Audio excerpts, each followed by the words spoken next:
Yeah, y'all know what it is. This is the RemiX Morning Show right here on Black Power Media. I'm glad y'all here, but let me introduce you.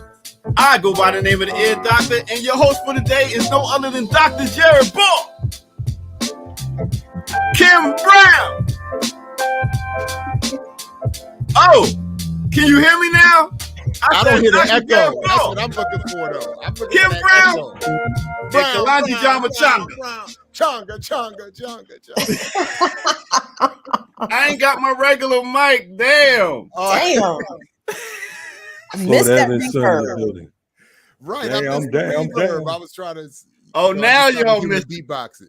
I'm just trying. I just tried to human beatbox it for you right there. That's all. That was That great, was not man. bad, Jared. That was actually pretty good. I thought it was really working after a while. Right. See, Jared did a good job. Actually, it sucked, but I just wanted to help my brother out real quick. So, Damn. right. Damn. Resident hater. I'm in the building. You know what Look at Kamal. Look at Kamal Do looking it. like Kalonji this morning. Look at Kamal looking like Kalonji. You know when it got a Suntan. tan. We find out. Right. Crisp. Anyway, welcome to the RemiX Morning Show. We're in the building What's up, today. people? Yes. So I might have Yes. to pull a Jackie real quick and check on home repair that has showed up. You might hear Mr. Paul. Okay. How would they call it, Jackie? What was it, ma'am? Right. In other words, Jared said he had some servants there, and he want to play it off like as some folks is coming to work. No, You're on the ball plantation this morning. That's how ladies it is and on gentlemen. Tree Line Streets. no, I have a hole in my roof. That's what it is. Oh no. There's a hole in the bucket, dear Liza. Walter. Liza. Yeah, was it Liza? I thought it was Walter. I don't remember. I don't know, man. Don't give Right. me that. That's what came to mind first. I could be lying. No doubt. Yo, bro, I had a squirrel in my crib one time. I had to move. Them, you got to get them holes sealed for real. A squirrel ran you off the block? Yeah, I was gonna say we just got rid of the squirrel when it happened to us. I don't. Would you live in a tree house? To move. I was out. You ain't gonna keep doing this all night in the goddamn. Oh no. Right. So we get you out. We don't leave. I think you Ed got. Doctor lived in the tree house or something. I'm confused, man. Like, how you get ran out your crib by a squirrel? Until the squirrels learn how to organize and attack in mass, they're not a threat. When they figure that part out, though, we might all be in some trouble. Hey, before I leave the break, big up to everybody that showed up Sundays. It was nice. Kim, where was you at? I was ready to play your ratchet music, and you ain't fall through. So good. Ball was up in the building.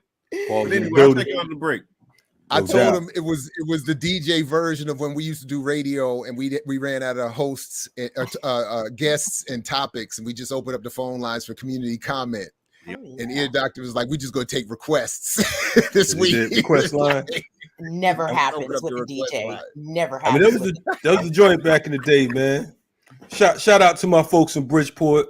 You know what I'm saying? I remember the first request line we had out there was WNAB. There was a cat named Tough Tony. He'd be like, "This is Tough Tony. Call in for your requests." And everybody would call in and whatnot, be happy to get their AM shout out. You know what I mean? Shout out to Tough Tony, wherever you at. Anyway, but he handled it like a pro. Ear Doctor took, blended it in, took everybody's requests, worked it in. It was dope. It was a great show. Shout out to the Ear Doctor. Ear Doctor be working. And shout out to his merch commercial too. Oh yes, he did do a great merch commercial. Exceptional commercial from Ear Doctor. Yeah. Ear Doctor on the merch commercial. You know, I might have to get one. Lift that RemiX joint up real quick again. That's pretty crisp right there. I love it. Shout out to Sister May on that merch, man. She did a thing as well on that. Totally. Is it as crispy as that bag? Though? Oh, that bag is crushed. That bag is just. Woo. And then you see, I mean, you see how she got the joint at the top. Look at that. The BPM and the Black Power. Crispy. Yeah, I might have to get some merch now. I'm trying to tell you, that's where my whole check went. I'm broke. Oh, I bought up the whole store. I got the BPM shirts. Okay. Like, everybody, like my kids, even like, you gonna put something else on? Yeah, I got a BPM shirt for every day of the week. Cat looking crisp. You know what I mean? And Them in the building. This merch is easily available at blackpowermedia.org. So go onto the website, cop you some BPM gear, get you a RemiX morning show coffee mug. And if you want to support the channel, patreon.com/blackpowermedia. Or you could also always run us some super chats, because ain't nobody on the interwebs doing what we're doing over here. So we need y'all support. So please do what you can to support the channel. And we appreciate even y'all being here. Your attendance today is noted, Remixers. Thank y'all so much. And I want to point out too, because that was very important what Kim said.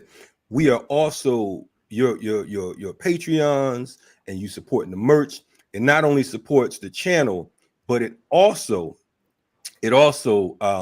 does us well because of the fact that we're able to hire folks behind the scenes to make sure that we keep everything as crisp as we possibly could. I just missed something. Somebody say something about Kalonji somewhere. Yeah, they said you were Quaker anarchist, one of the leading BPM supporters in social media was shouting out your Instagram page. Okay, you look awesome. Said you look awesome over the weekend on IG. Kalonji. Handsome community. Okay. Woo. All right. Well, we working and I guess all right, settle down, everybody. Like easy. But shout out to the weekend. I think the joint she's talking about, or I don't know, Quaker. All right, was the Freedom Weekend joint. You know what I'm saying? So shout out to all the folks that attended that. All the former political prisoners, Sekou Odinga, Bilal Sumi Ali, Masai. We had Russell Maroon Schultz III in the building. We had Kasise Siddiqui, daughter of Kamal Siddiqui. We had shout out to Tone, came all the way from Boston. Folks came from all over the country to come down here and rock with us to support Imam Jamil Alameen, Kamal Siddiqui, Dr. Matula Shakur, and Mumia. You know what I'm saying? Shout out to Yane, she ripped it up. And Terry Thompson is the attorney for Matulu and Kamal Siddiqui. So we had a real good time out there with the revolutionaries. You know what I'm saying? Here in ATL. You know what I mean? So shout out to them. Word out. Right on. Good stuff. Yes. There's a lot going on out here in the streets, people. There's a lot happening out here in the world. The whites are out of control. These Bama showed up. The whites as a whole, with few exceptions, right? With few exceptions. The Bama showed up to the Pride Parade in Idaho, ready to do damage. Who knows what their true intentions were? Okay. Woo! But that was good. I mean, I was glad to see that. And I'm saying that because of the fact that, like I was reminding folks at a couple of these different rallies and protests over the weekend, we're still moving around like security is not necessary. Right. You know what I'm saying? These folks aren't playing, but we walk around popping shit and it sounds good in theory, but in the real world, I mean, that was 31. We're gonna get to that story later on, but it was 31 different characters, white supremacists that were arrested, due to a tip. So imagine if that didn't happen. Okay. What could have happened?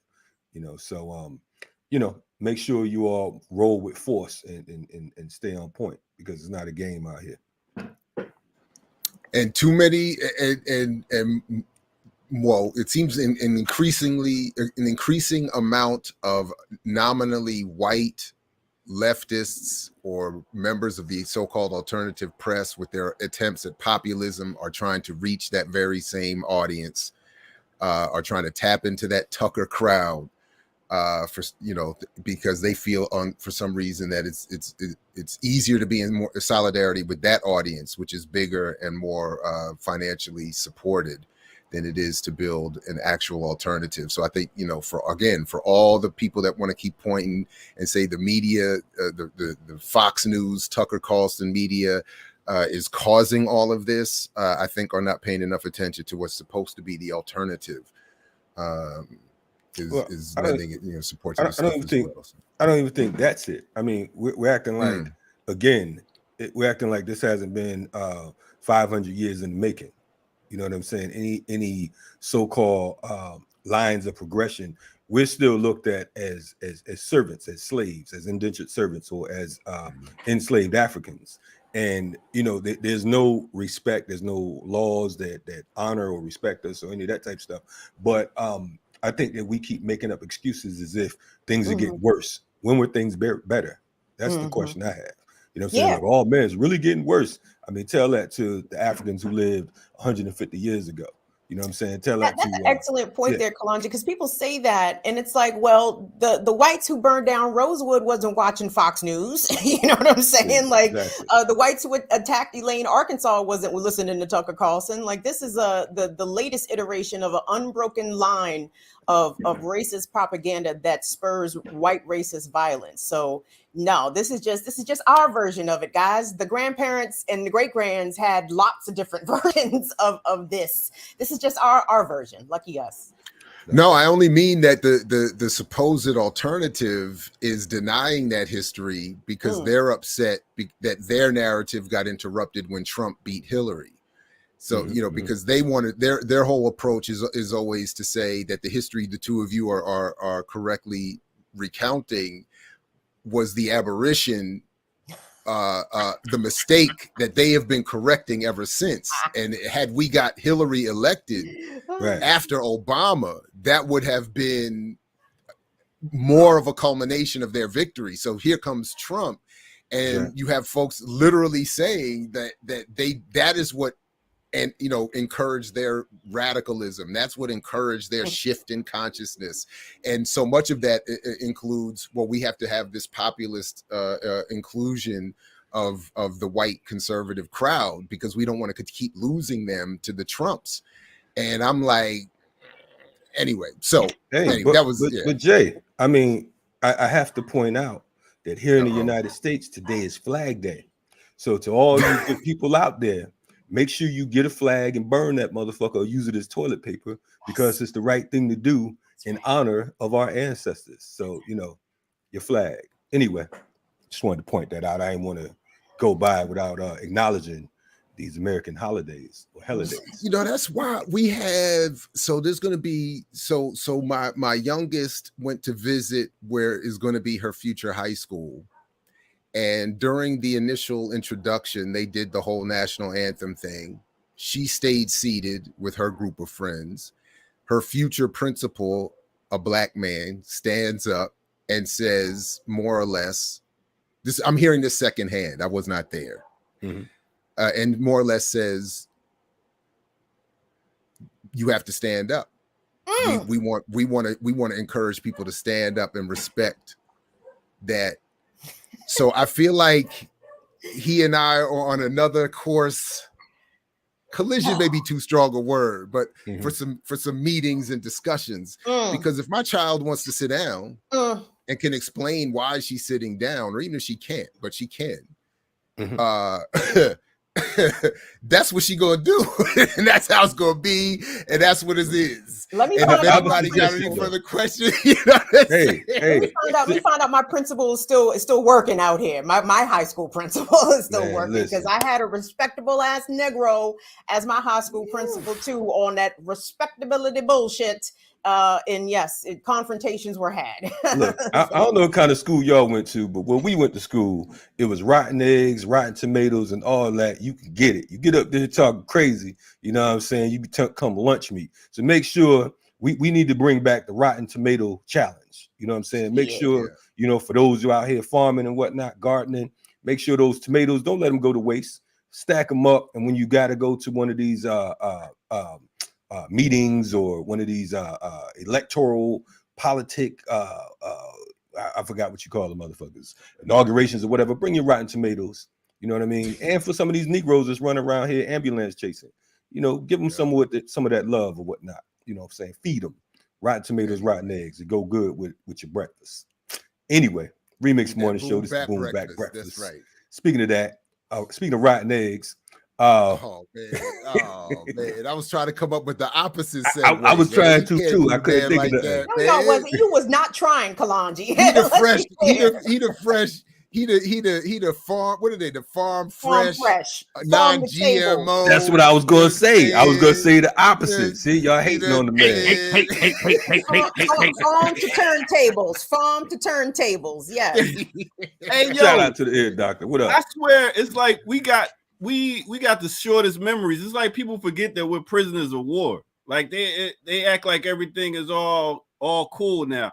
I'm wondering if the new generation is thinking like possibly if we stop talking about history that we can start off on a new slate. Is that what it is? That's what it is, ain't it? I don't know, man. I think the problem is the minute Mr. T became our Mansa Musa, shit went wild.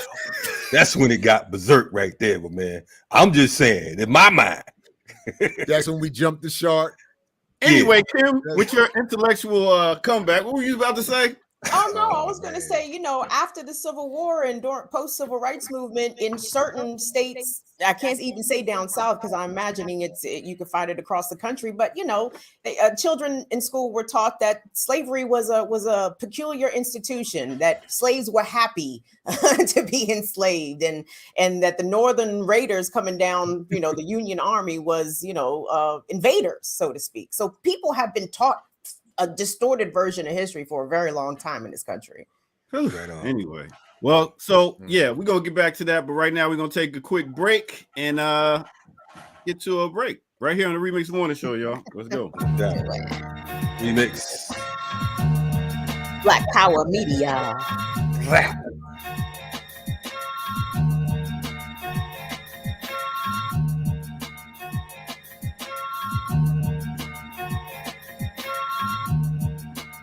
Okay. Welcome out.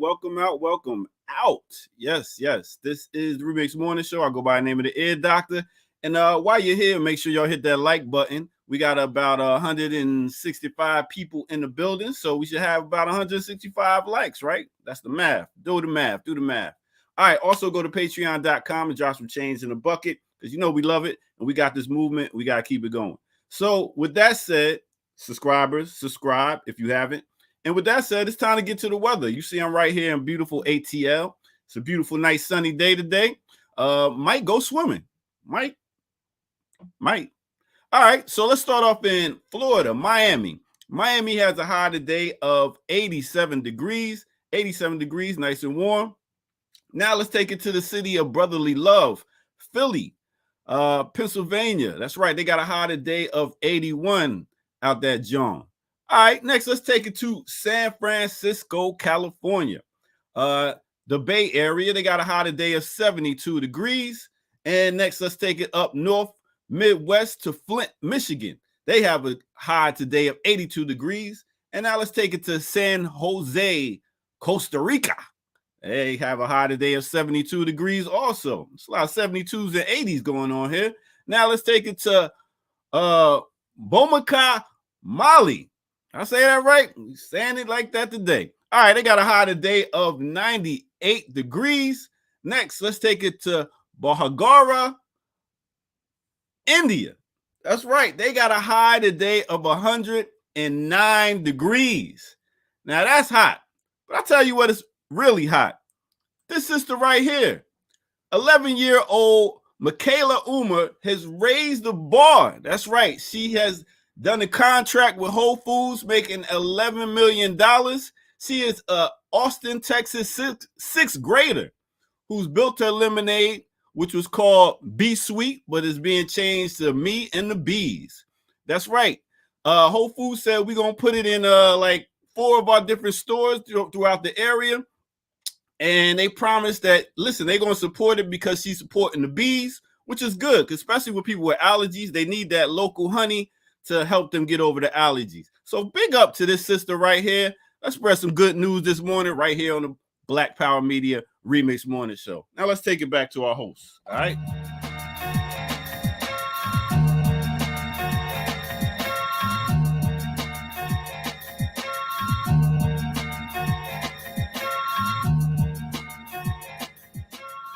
Yeah. Yes. That was beautiful. Look at me here, doctor, with the good news. You know what I'm saying? You know what I mean? Since the 6th grade, what was he doing in the 6th grade, man? Y'all was both. I knew I was. Kim is muted. Oh, I'm sorry. There you go. I'm sorry. I was failing in the 6th grade. That's what I was doing. Yeah, failing. I was trying to. I was failing. I was at straight C's. I was hitting them C's. Hitting them C's. Yeah, I was cracking jokes, acting crazy, trying to change my grades on my report card before. I was playing Killer Man in the schoolyard. So I was playing what? Killer Man. Killer you man. throw the ball up, and then whoever grabs it got to run, and you just get tackled. That's killer that's man. not what we called that. What do we call that? There's a lot of different names. Yeah, I forgot the name. That's awfully violent. That's that must be that Trenton violence you put on it. We had a softer suburban version. Tackled the guy. Yeah. Politely ask him to lay down and put the ball down. Word. I catch y'all next break. No, it was something like I think it was something derogatory. Like kill it the was something something, that would be kill the canceled. It was blank. it would be like something that would get you canceled today. Oh, totally. Listen, shout out to all my people out there who wondering how I get on this damn platform. These weirdos. I don't know. Who where weirdo at? Point him out. Not you, Kim. You cool. Rest of I claim it. I'm definitely. In fact, that's going to be the next T-shirt. I'm going to get a weirdo T-shirt. Weirdo, matter of fact, all of that. Nah. You know what? We need a BPM weirdo shirt. You know what I'm saying? Yeah, we do. Shout out to the BPM weirdos because the chat. Some of y'all in the chat weird AF.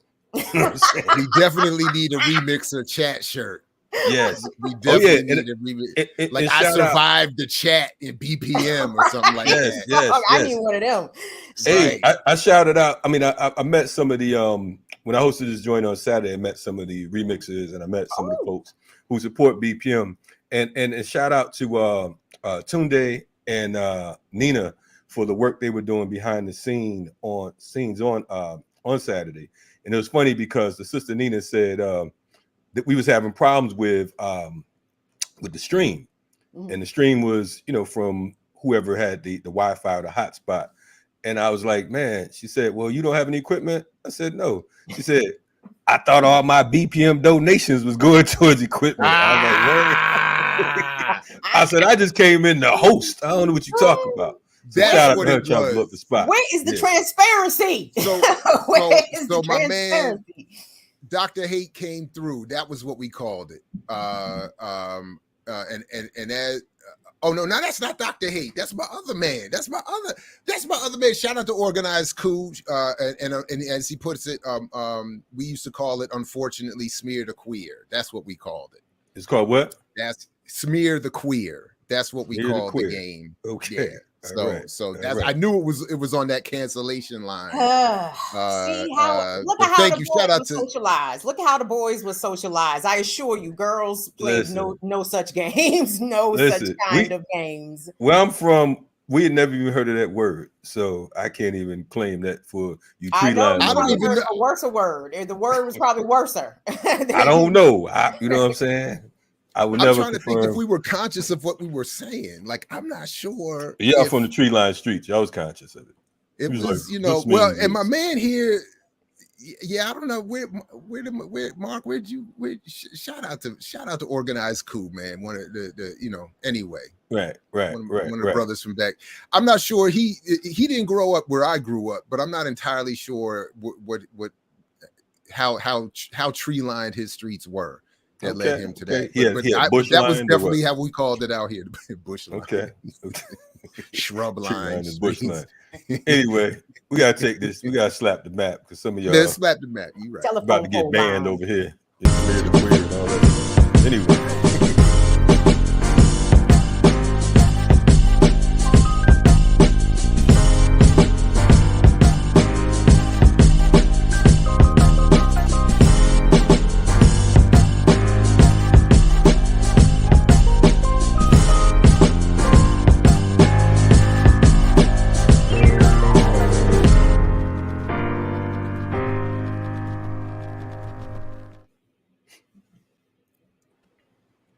All right. Hey, listen, before we get to the stories, I just want to remind everybody that for those who were able to check out my show yesterday, first of all, thanks. And if you haven't, please do. It was an incredible show, from COINTELPRO in the streets to colonization in the digital world with Seb Solomon.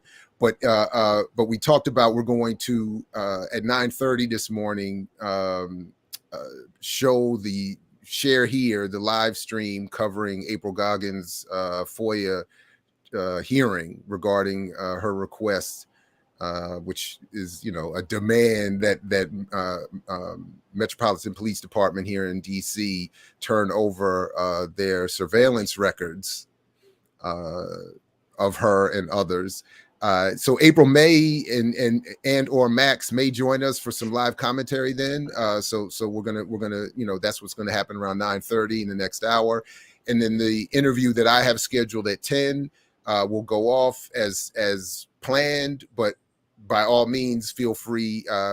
We didn't know about this at the time, but feel free to stay here with that, and then you can always come back and check out our discussion about the politics of the World Cup in Qatar later this summer. Also, just a heads up. So if April and Max are not able to join us live this morning, they will be on Burn It Down with Kim Brown tonight at 7:00, and we will have a continuation of hopefully a positive outcome for April today. But she's going to brief us about what has brought us to this point, to today's hearing. I think April submitted those FOIA requests back in 2017, and it is 2022, and they have not been transparent or forthcoming. Shocker, shocker. But the police need to be held accountable.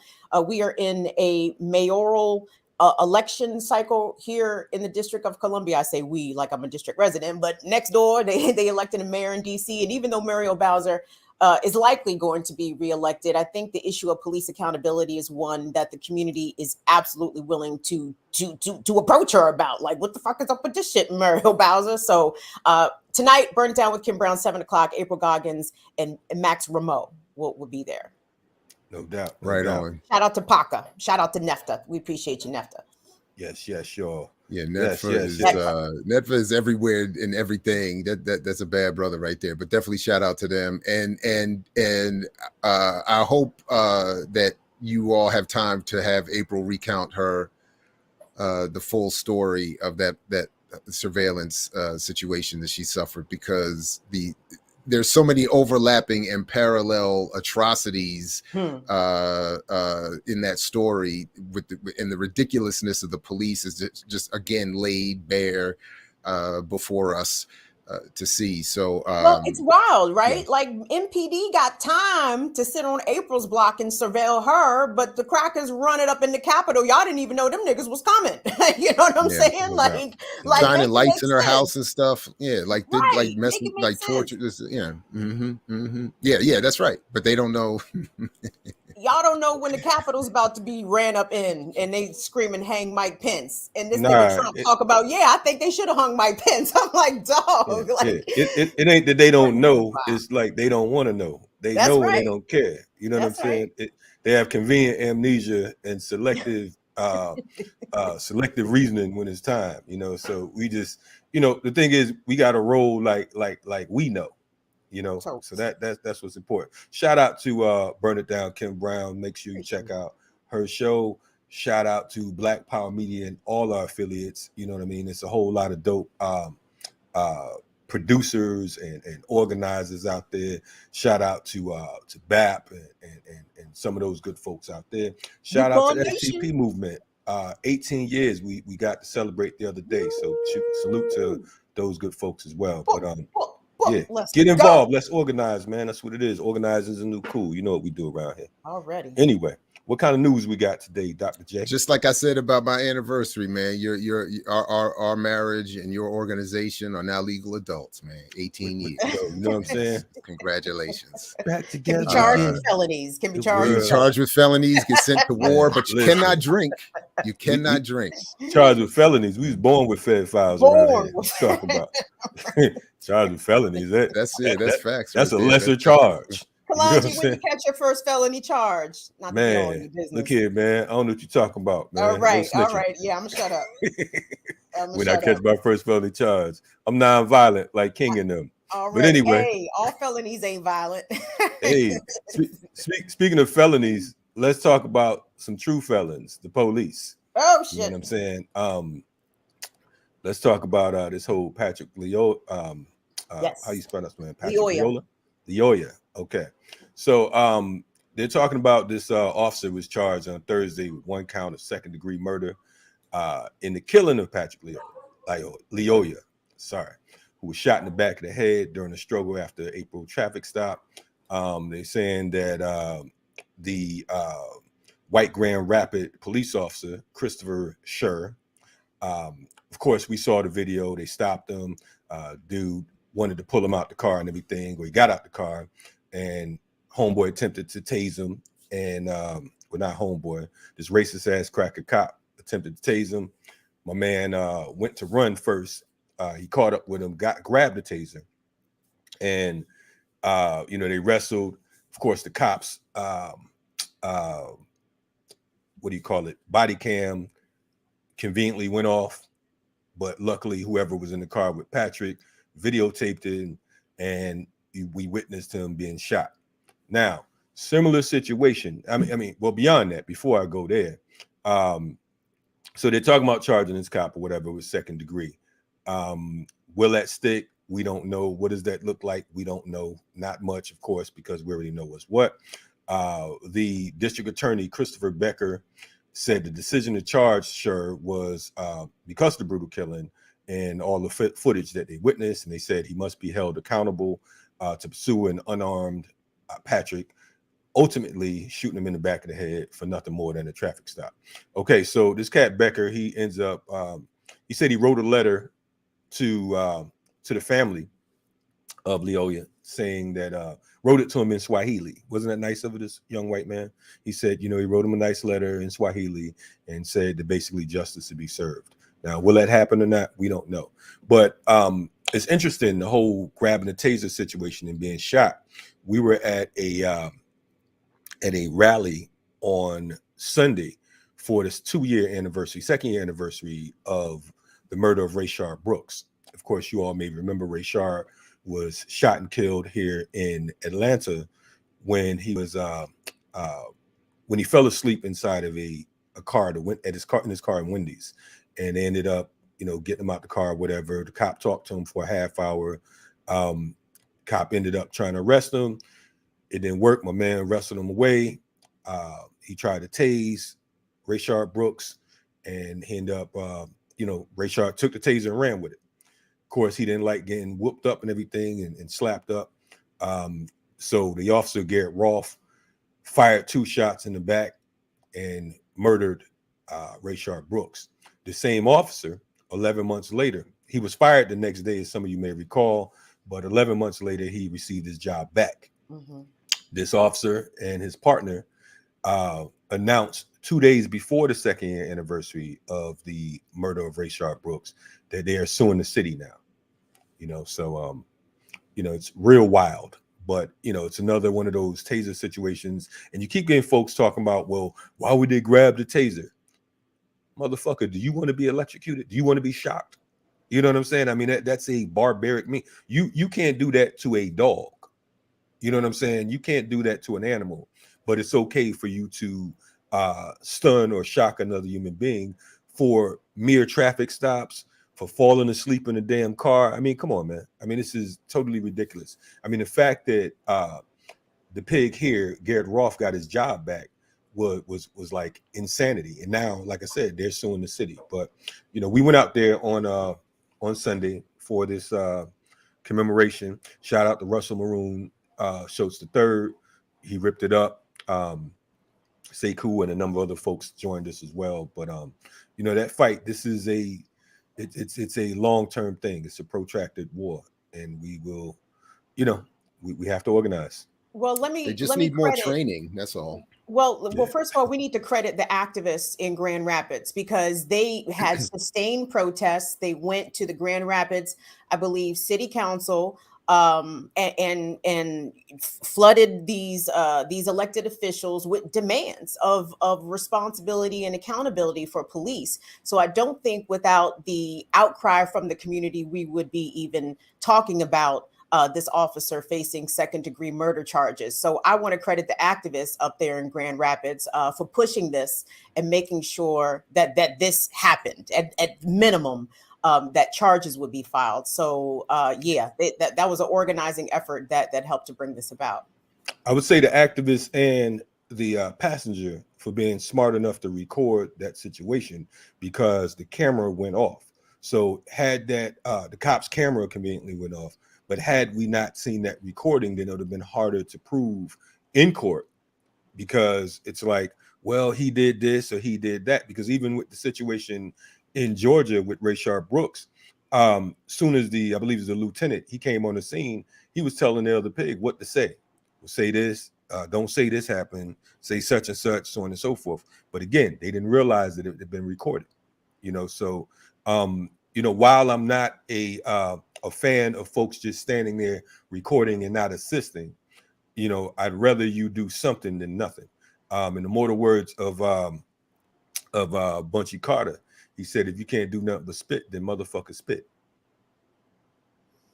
The other thing that I want to point out is that, when we talk about trying to organize and change policy, it needs to be standard. I actually think this needs to be a federalized law, that if law enforcement murder somebody while they're trying to get away, that needs to be an automatic murder charge. You know what I'm saying? Like all that, I was in fear for my life shit. You're not in fear for your life of somebody when all you see is their back and they're making distance between you and them. Right. And a lot of times we've seen these cops get off for that. But I'm thinking about the case, I think it was in South Carolina with Walter Scott, again, with a citizen on the scene running video when Walter Scott was pulled over for a traffic stop, got out and ran. And then the police shot him in the back, but somebody was rolling video. And you see the cop shoot Mr. Scott. And then you see the cop come over to Mr. Scott's body and plant his taser next to it, because he was already ready for his lie, ready for his story. He knew what fiction he was about to spend that day. But I think that, that needs to be standard. If we're going to push prosecutors to do anything, right, do that. If police shoot people in the back, that's an automatic murder charge. That's it. Right. But then you have Fannie Willis here in Atlanta, Fulton County, who recused herself from that particular case. She doesn't want to prosecute any police officers, but it was easy to go after Young Thug and Gunna and all these rappers and whatnot. She's talking about cracking down on gangs. If you're gonna crack down on gangs, crack down on the largest gang out this motherfucker, the police department. Mm-hmm. That's if you really want to be gangster. But the fact is, she's backed by the FOP, so it's business as usual. The reality is, it's us against them. And we have to be clear about that. There is no, even with this, with these charges being brought up, what does that mean? How many officers really charged? How many officers really serve any real time? They usually get some type of time served type situation, which amounts to nothing, or they may get like 10 years or whatever and end up doing a quarter of their sentence or some craziness like that. So it's not, it's like there's really no justice at all when it comes to that, if you're looking in the eyes of the court. But definitely shout out to the BLA and all those other folks who believed in enacting justice in whatever means necessary. Word. Yeah, whatever they're doing, whatever they're getting is not a deterrent. That's clear. But so the police will either get training or more money for training, or as Kim, I think you want us to look at, we can deal with the problem through Bitcoin academies and investing in crypto. That sounds like a legit alternative to life in the projects and ducking the police. No, I was hoping you had not already discussed this, Jared, because when I saw this, I guess late last week or over the weekend, I said, this got Jared Ball name written all over it. It's got Jared Ball name written all over it. Y'all mans, actually Ear Doctor Mans, Jay-Z is teaming up with Twitter CEO Jack. What's Jack's last name? I don't even know that. Dorsey. Jack Dorsey. Mm-hmm. Yeah, so he tweeted this 4 days ago on June 9th and says that Mr. Sean Carter and I are funding the Bitcoin Academy, which is a program for residents of Marcy houses in Brooklyn, New York, where Jay grew up. They designed in collaboration with Crypto Plug 3 and Black Bitcoin Billions. Okie dokie. And in this thread, Jack goes on to say, Bitcoin is becoming a critical tool for many in Africa and Central and South America. We believe the same potential exists within communities in the US. Our goal is to prove that making powerful tools are is that making more powerful tools more available to people enables them to build greater independence. Education is where we start. This isn't just about Bitcoin. It's about long-term thinking, local economies, and self-confidence. Courses are free to all Marcy residents, including kids.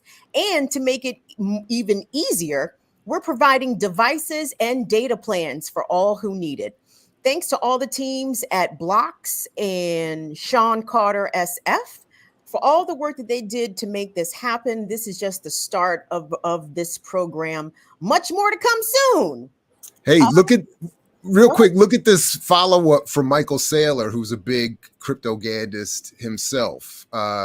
Give someone Bitcoin and you feed them for a day. Teach someone how to Bitcoin, you feed them for a lifetime. That's But it's interesting. Man, hold on, Jared. Now help me out here, because if I'm not mistaken, obviously we are in perilous economic and financial times, and the stock market is up and down wildly. And from what I understand, didn't crypto take a massive hit over the past week? It is. I was about to just look at it real quick here. It is low and lower. More than $1 trillion in market cap has been lost, and billions of individual, holdings have been lost. And I believe Bitcoin is down around to like $14,000 now, something like that. I was looking at it this morning. But now the pushers are all out there with the hashtag buy the dip, telling everyone this is the time to buy more because it's cheaper now because it's going to go back up. That's part of it. But just in what you said there. So what I ended up looking at briefly in relation to this story is that the two people partnered there, the Crypto Plug group, which is Nigel Roberts' group, who is connected with Hill Harper and his Black Wall Street wallet in the effort and all of that, who was doing one of the things that she is doing, because she actually has a brick and mortar building. They like to let everybody know we have an actual building in LA where, among other things, among the other services that they offer is it's like what I was asking, is it like a Black WeWork situation, because they lease space to others who want to build their crypto businesses in those offices. But because it's a private company, I haven't been able to find out all the details as to how she raised her money. But as Michael Hamilton, one of the remixers out here, let me know, or reminded me at least, Jack Dorsey's Block company, formerly known as Square, are the ones who own Cash App, among other things, which helps bring people into the crypto investment game as well. And Cash App sponsors the Black Bitcoin Billionaire podcast, run by the brother who was in this MSNBC discussion of crypto with me, albeit not live. So there was an interesting overlap there. But the point ultimately is that you have these very white companies behind Black faces funding these efforts that get promoted to Black audiences as a solution. So it's just a mess. It's just a big mess. And meanwhile, it's collapsing. Now, the last thing I just want to say very quickly is that it's great that Jack mentions Africa, because if people really got to go check out the interview with Seb Solomon that I did yesterday, and then check out her work beyond that, including her and her colleagues' YouTube channel, Doom and Gloom. But she really has done some great work in breaking down what's happening on the continent of Africa, who's behind it, all the details, all the colonial ties, and all this that's fronted with all this beautiful language around crypto and decentralization and freedom and all this other. It's a mess. Anyway, it's a terrible mess. Why does Jay-Z want to take all of Black Brooklyn's everything? Like, isn't it bad enough that he, not single-handedly, but was the face of gentrification in Brooklyn, obviously, you know what I'm saying, with the Barclays Center, and this is going to be good for Brooklyn. No, I don't think it was good for Black Brooklyn. And now making this course, this Bitcoin Academy, available to poor people of Marcy houses. I'm assuming Marcy houses is still, subsidized housing. Like, these are not people living in Brooklyn brownstones, right? This is Marcy houses, project, PJs. Mm-hmm. So why are you trying to take these people's money? Like, how come he's not selling this shit in Simi Valley somewhere? Like, how come he and Jack are not doing the Bitcoin Academy in the suburbs of Connecticut? No disrespect, Kalanji, but you feel what I'm saying? Well, sell this shit to white people. Stop selling this shit to Black people, Jay-Z. And this is the thing that I think that, for me at least, Seb's Solomon has done the best work on, is that so these Marcy residents won't have to pay for anything. So of course that makes them the product. When you're given anything for free, you become the product. And part of what they're producing is that they're giving over the data. If you don't have money to put into the game, you giving up your data provides another wealth stream, a wealth generation stream for these folks who then sell that data. So that's one way, and so Jay-Z's arrangement, or the deal that Jay-Z's clearly happy to make, is that we'll pay you probably millions of dollars to promote this. And the more data we mine from your, fellow, Marcy residents, you get a cut of that. And that's what, and then, and I don't know to what extent he believes. I tend to think he doesn't. I think he's just a fully conscious hustler. But I don't know to what extent he believes he's actually doing something good, because there is a lot of propaganda and messaging to people who are not politically clear that this kind of effort is good work. And I think that there are some, not him, who are, honestly just fooled. But that's what but his whole career has been that. Right. Sell you a version of Black life to white corporations to make him a lot of money, But he's taking it back to the beginning. This is the digital drug hustle right here. You know what I'm saying? This is legal drug dealing. You know what I mean? This is, let me push this because this is what's in right now, and you can get your digital shot. So I mean, these cats have no soul. It's like whatever is in, whatever works for the pockets. That's what it's all about. The man told you a long time ago, he said he's not a businessman, he's a businessman. So, his whole position is to continue to be a bloodsucker to the poor. And unfortunately, he does it in such a fashionable and stylish and musical way that you dance to his sinister plot. It's like, yeah, I love this. I'm feeling it.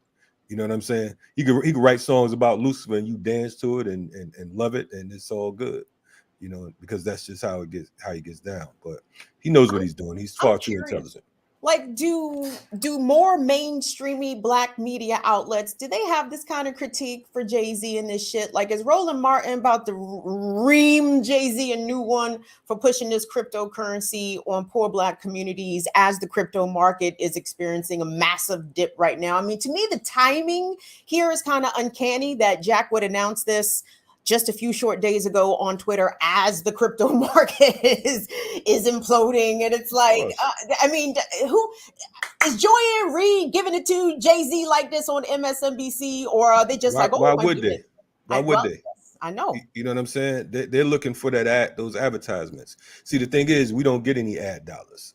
You know what I'm saying? We're not backed by corporate sponsors. So they'll do whatever, Shout out to Freddie Fox. Freddie Fox said in one of his songs, and it's going to come off raw, but he said it. I didn't say it. I'm just quoting him. He said, "A pimp will sell his ass if his hoe won't." You understand what I'm saying? So in other words, they will pimp themselves out. You know what I'm saying? If they can't pimp the masses, So of course, Roland Martin to get his ascot up in the air if he have to, and whatever has to come with that comes. I mean, he's doing the same thing. When we looked at one of the efforts that he was doing with John Hope Bryant, I mean, it's the same kind of hustle. They put a blackface and a liberation language on white capital investment. And, you know, I mean, that's the thing. So, and then he'll come around, as will that is Roland Martin and others. And Puffy did a version of this with Revolt TV not too long ago, and put on that, you know, red, black, and green flag waving thing, saying, you know, why don't ad buyers support black media? You know, we got to get after them. And it's like, so it's you know, anyway, it's a wild hustle. So even with our contradiction here of having a Google AdSense account, so many, one day we had to do a percentage. I think overwhelmingly our videos get that yellow and red flag on them. So even when we want to sell out, we can't sell out. It's like, damn, I'm trying to sell out just a little bit and can't even do it. So, I mean, it really is, you know, the ad world is very clear. They're very clear what they want to pay for. Roland Martin is the Al Sharpton of media.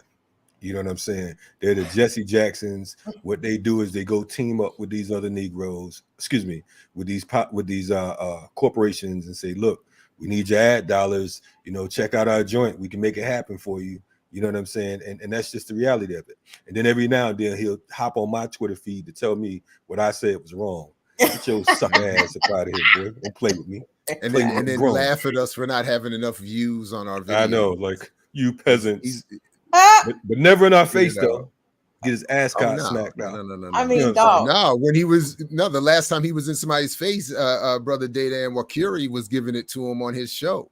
Yeah. You know, talk about what you doing down here, faking like you with the people. And shout out to Data, you know what I'm saying, for doing that. Me, I probably would have just went ahead and smacked his ass on the camera just to make sure the thing's right. Since he was talking about slapping people. He started like, we live. Kalaji, check it back with the camera. We live. Rolly talk about slapping people for real? Yeah, he said it on his Twitter. Talking about he get what he say? Talking about son, when somebody get out of line, I smack them. Like, he did say something like that. He got that low center of gravity though. I'm worried about them cats, Kalaji. Listen. These knees and elbows do work. Hey, that's cool. He just catch the knee. He don't catch the fist, just the kneecaps. You don't know he been out there getting his MMA on, hanging with Joe Rogan and all that. It's all good. It's all Roland good. Might be out there think he got something for Kalaji. Put it out there, Roland. We could do a media bout. You know what I'm saying? For charity, any charity your choice. You know what I mean? Get this work. Oh my God. You know but he gonna make sure Verizon sponsors it though. Kalaji sponsored by Verizon and Coca-Cola. Okay. We'll snatch the check and run. We ain't gonna front. It's all good. We have our contradictions. If anybody ever wants to see me in a new suit, schedule that fight right there between Kalaji and Roland Martin. I'll be front row center with my ascot and whatever. I have, you know, I had a Flyers, you know, rim on, you know what I'm saying? I'll be out there front row. You know what I'm saying? I want one of them fur coats that got Denzel in trouble in that movie. They got what he was playing Bumpy Johnson. He was he wore that that's he got the FBI looking Frank at Lucas. He's playing Frank Lucas. Frank Lucas, that's right. He's like, the FBI was like, who is that? That's what I want to show up like at that. Man, listen, did I get BPM making too much money in these streets for Jared to show up like that. And then we get David Banner rapping part halfway through it like a pimp. You know what I'm saying? In honor of your coat. But anyway. Well, and of course, I would DJ in the event. Of course, get your money up. Let's get it. You know what I'm saying? We already go ahead and tweet him. Let's say we need this live on whatever platform he wants.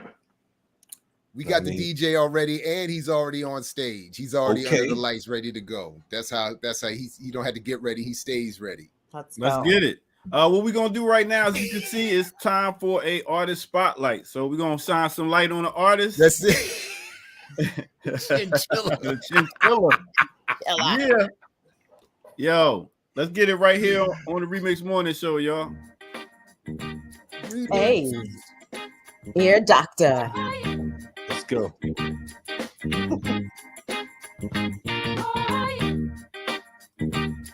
Okay. Y'all know what it is right here on the Remix Morning Show. It's time to show some love. It's time to show some love in the world with a lot of hate. So what we want to do is we want to get some light and shine some light on this artist right here. You might have heard the music in the background. Who are we talking about? No other than Jean Knight, looking like a young Jasmine Sullivan right there. Word. So Jean Knight, that's right, singer from New Orleans. As you can hear, that was her big single that came out in 1971, Mr. Big Stuff. That was released by Stax Record.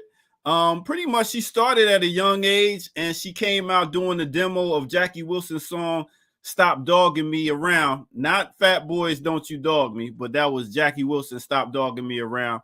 And, you know, didn't do too big, but then she came back and she pinned out that Mr. Big Stuff.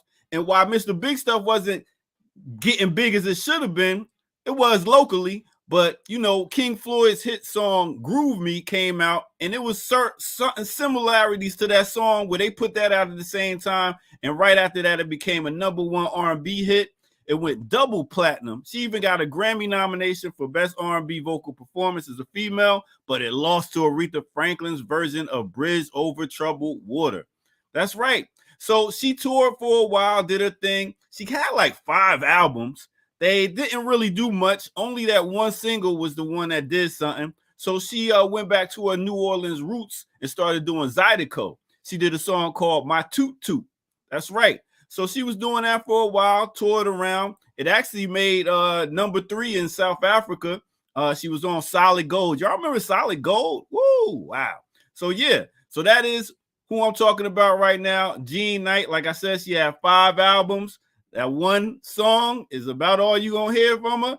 But had to give her some love real quick. Jean Knight, y'all, right here on the Remix Morning Show. Now let's get back to our host.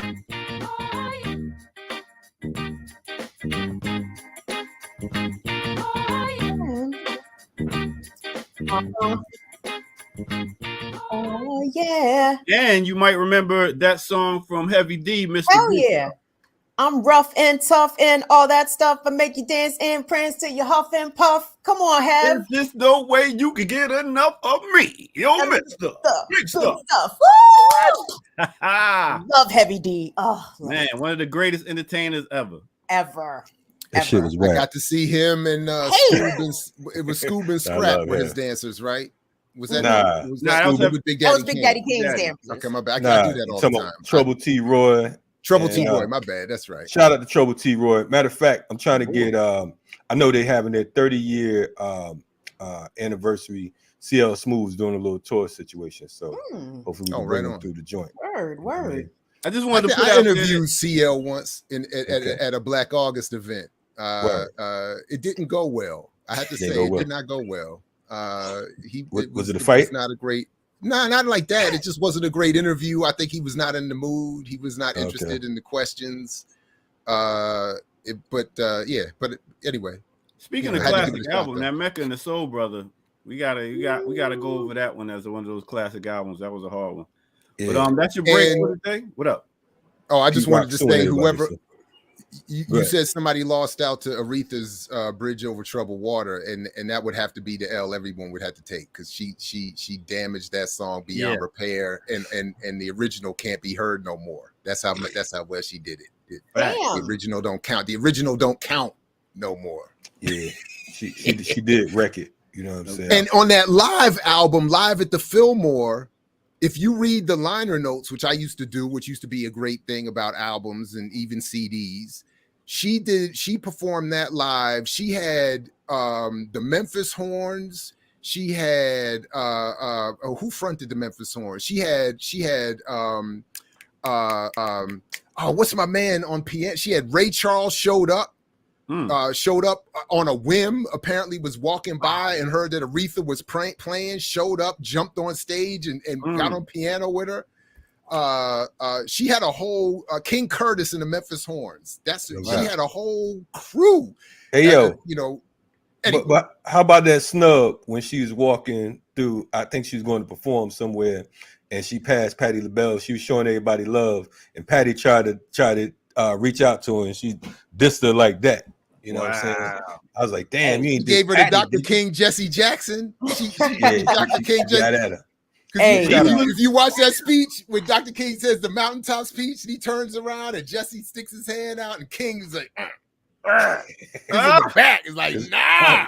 See what he knew. He knew he was a sucker. He knew he was gonna be dipping his hand in his blood when he died. Whitney Houston said it about Aretha Franklin early. She said Aretha takes that diva shit seriously. Okay, like Aretha is about that diva shit, and divas can't be more than one diva in one spot. Patty knew. Yeah. She had to fall back. Yikes. Yo, that's your break for the day. I catch you on the next one. Peace. Thank you, Doctor.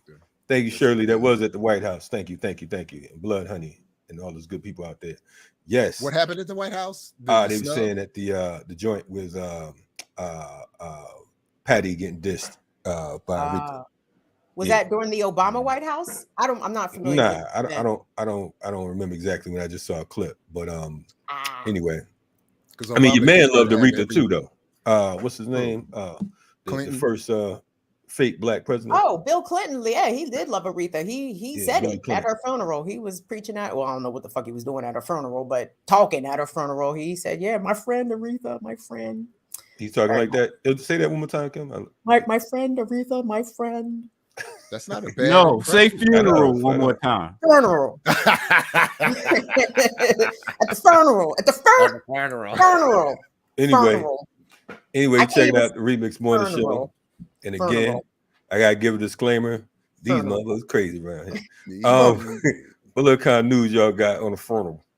Well, shout out to Sister Erica for hooking us up with some things. I honestly haven't watched any of this, but she was asking us about the thoughts on the January 6th committee.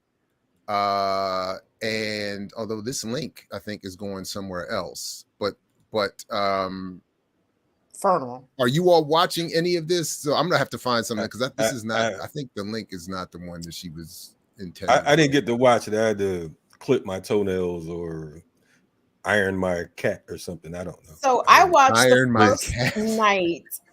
the first night because, and the reason I watched the first night is because they supposedly had 12 previously unseen minutes of white supremacists fucking up the cops. And I couldn't miss that. You know what I'm saying? Like, that's my shit. Like, I have to say, there are certain elements about this January 6th thing that I really enjoy. And listening to the cops get up there and cry, talking about, I was slipping in people's blood and that was being called a traitor. I was like, yes, good. Somebody was whooping your ass. Isn't that nice? As much ass and black lives as you all destroyed. Good. I'm glad somebody came up to the Capitol and fucked you up. They didn't do it good enough though, because they were still talking. So it was the job. A bunch of them cops killed themselves afterwards, Kalanji. I think like 5 or 6 suicides, and they got listed as line of duty deaths, which is bullshit. Rest in peace to them. I saw rest in peace to them. Cops was fucked up. They fucked them cops up, dog. And I was loving every single second of it, loving every single minute of it. Like oh man, like when your enemies do meet each other in battle. Not a black face in sight, for all intents and purposes. There was a couple Negroes out there. A couple, but not many. This was white on white violence. Like this was prime white on white violence. And I gotta say, I am here for it. I'm here for all of it. And to find out that Trump, when his supporters were in the Capitol screaming "Hang Mike Pence," and find out Trump is in the Oval Office, like, yeah, well, fuck, maybe they need to hang Mike Pence. Shout out to the whites. Look at the whites turning on each other, wilding the fuck out. This shit is glorious, absolutely glorious. They'll be back together again, though. They cousins, so they just. You're probably right about that, Kalaji. They probably making up to each other now. That's me. I'm watching this shit. I'm like, yeah, cop, eat some of that bear mace. How that bear mace tastes, my homie. Eat some of that tear gas. Sniff up that tear gas. But Kim, what are the claims of the committee in terms of their purpose and intent? I'm not paying any attention to this. I'm confused as well. Like what? I'm serious. I have to admit, plead ignorance on this. What are they even claiming that they're trying to do here? So I think what the attempt is to actually charge Trump criminally. I don't know if it's for conspiracy, for sedition, or whatever the fuck, inciting a riot. I don't know. They're trying to bring some sort of criminal charge against Trump. And the evidence that they presented for the conservatives coming out, be like, oh, all of this is no new news, which is true. If you've been semi paying attention to this, they have not released a whole lot of new information, but the information they have is rather damning. And apparently, you know, Trump was just, let them tell it, power, just drunk with power, not willing to concede any power at all, and willing to pull out all the stops to make sure that he remained in office, including shrugging when his supporters talking about hang Mike Pence. Well, shit, if Mike Pence got to get hung, then I guess that's what's got to happen in order for Trump to remain in power. But listening to his former Attorney General, Bill Barr, say that Trump had been disconnected from reality. Some of his campaign people, apparently in their pre-recorded tape depositions, there was two camps, and his former campaign manager, his name escapes me right now, but he apparently was team normal, like no, like we have lost the election, it's time to concede. And then the other camp, led by an allegedly drunk Rudolph Giuliani on election night, was like, nah, dog, fuck that. We won. We won. And I love the fact that Giuliani is just, I mean, in my view, disgrace. I mean, he was a disgrace when he was in office. But America's mayor, post 9/11, now this drunk, blubbering, just a deranged individual, further deranged anyway, but there's a lot of juicy elements about this that I do find delicious. You know what I'm saying? And I'm still convinced he was trying to mess with who he thought was a 15-year-old in that hotel room. So we just add that to the list that you lay out there. Yeah, but cocaine and liquor get you thinking you win when you lose, huh? Get you thinking you could do a lot. We got damn them results. This cocaine and liquor got me on 100. I feel great out here. Do we have any footage? Did Erica leave us any clips? Can we see the cops getting their ass whooped? Please. Go ahead. I'm sorry. No. I didn't see any myself. Go ahead. I was somewhere on this page here. I don't know what's in this video here. But the other part about it, let me, while we're bringing that up, is that, the Proud Boys, the Oath Keepers, the 3%ers, them niggas was ready to rock and roll on J6. Like, them Bammers was going in formations. They allegedly had crews across the Potomac River over in Northern Virginia on standby with like weapons and shit. Like, they was really just waiting for Trump to give, I guess, an additional word, because it sounded like he had already given the word. But they was ready to go. And make no mistake, I do believe, had they encountered any Democratic lawmakers or lawmakers of color, Black lawmakers, somebody would have died. Like, I mean, literally, they was out to kill somebody out that joint. So I do feel, in one respect, for some of our Black lawmakers, you know what I'm saying? I'm sure them niggas was afraid. I'd have been afraid up in that Capitol too, because a mob of unruly whites is proven to be dangerous historically and present day. So, I mean, they came in there to do business.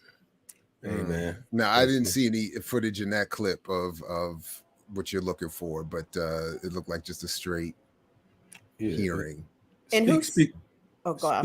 No, I was gonna say, speaking of crazy white folks, we need to hit on that 31, the 31 Patriot members. You know what I'm saying? Want to talk about that? Can you pull that up, Jay, or do you need me to do that? Yeah. If it's here, is it already here? Yep. I got you. I got it. My bad. Cool. Yep.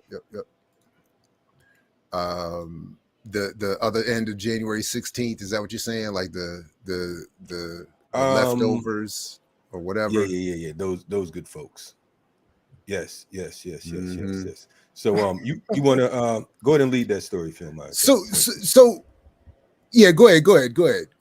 You said leave what now? No, I said go ahead and lead it if you since you already pulled it up. Well, I mean, it's just, 31 Patriot Front members arrested near Idaho Pride event. So they were out there to protest a Pride event. And I was trying to see, because I saw in another story what was on the back of it. The hat said something like, something like never give up or something like that, or it was something that contradicts the fact that they gave themselves up, was the point I was getting at. But anyway, I know they had like Reclaim America shirts and all that type shit. Yeah, they said when they were pulled over, they had all kinds of riot gear.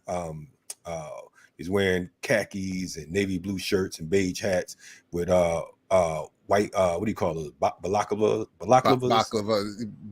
hats, cover masks or whatever. Now, you know, it's crazy about that too when you talk about the whole balaclavas. Those originated in the Ukrainian town of with the same name, and it was during the Crimean War that they started rocking those, the British in particular, to keep warm. So that's a hell of a statement right there as well. The fact that they're showing up with these joints, you know, their symbolism goes beyond just a dress code. You know what I'm saying? So they were pushing their Ukrainian Nazi heritage as well. Oh, these Patriot! I remember reading about these. The Patriot Front is described by the Southern Poverty Law Center as a white nationalist hate group. This is the group.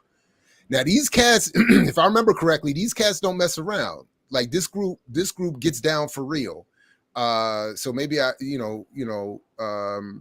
because I think this is the group that years ago was one of the ones. There was a story I remember reading. A Texas sheriff and his wife in the middle of the day, they ran up in his house and shot them both in the living room. Oh, wait. And these are the ones that that's the same I think group? this is that group. And these are the ones that they're on that we don't. It's like the where some of these black groups get some of their information about being a sovereign person and not having to listen to the state and all that kind of stuff. They rock with all that kind of stuff and have on a number of occasions gotten into armed conflict with the police. So I definitely need to be checked on this. But this is I feel like Patriot Front is ringing that bell, and I used to read the Southern Poverty Law Center stuff more regularly some years ago, and really only stopped because I honestly, because I don't like the way they keep juxtaposing black groups with these groups and saying they're all the same in terms of hate groups. Right. Like there's no black equivalent to this, no matter what the Southern Poverty Law Center likes to claim. But anyway, well, they're saying that they came together after that Charlottesville situation in 2017. Right. After the Unite the Right rally. Right. Okay, so then maybe this is okay. And they came from 11 thinking of is older than that. Yeah, they came from 11 different states, including Washington, Oregon, Texas, Utah, Colorado, South Dakota, Illinois, Wyoming, Virginia. Right. My bad. Mm-hmm. Yeah. But so I must be wrong because I'm thinking of a group that's older than this. But right. But they have misdemeanor charges. That's the wild thing about it. And I think I saw in the chat earlier someone asked if they would be charged under RICO. But of course they're not going to be charged under RICO because of the fact that they're not the we're going to find it. Yeah, some of them are probably law enforcement anyway, or connected to law enforcement. But my point. Go ahead. Oh no, I was just going to say an interesting point about what happened on January 6th. I think it was NPR did an investigation and found that other people arrested in connection with January 6th, 14% of them were either current or former law enforcement and or military. Just FYI. Oh yeah, I mean, all these motherfuckers are police. You know what I'm saying? Even if they don't work for the police, they are the police. Totally. And that's the thing. I see folks saying that they're not, these white boys are not afraid to fight the police. Most of them are friends and family anyway. So that is correct. So that is correct. it's not a new thing, as Gil Scott Heron would say. It ain't no new thing. This is just what it is.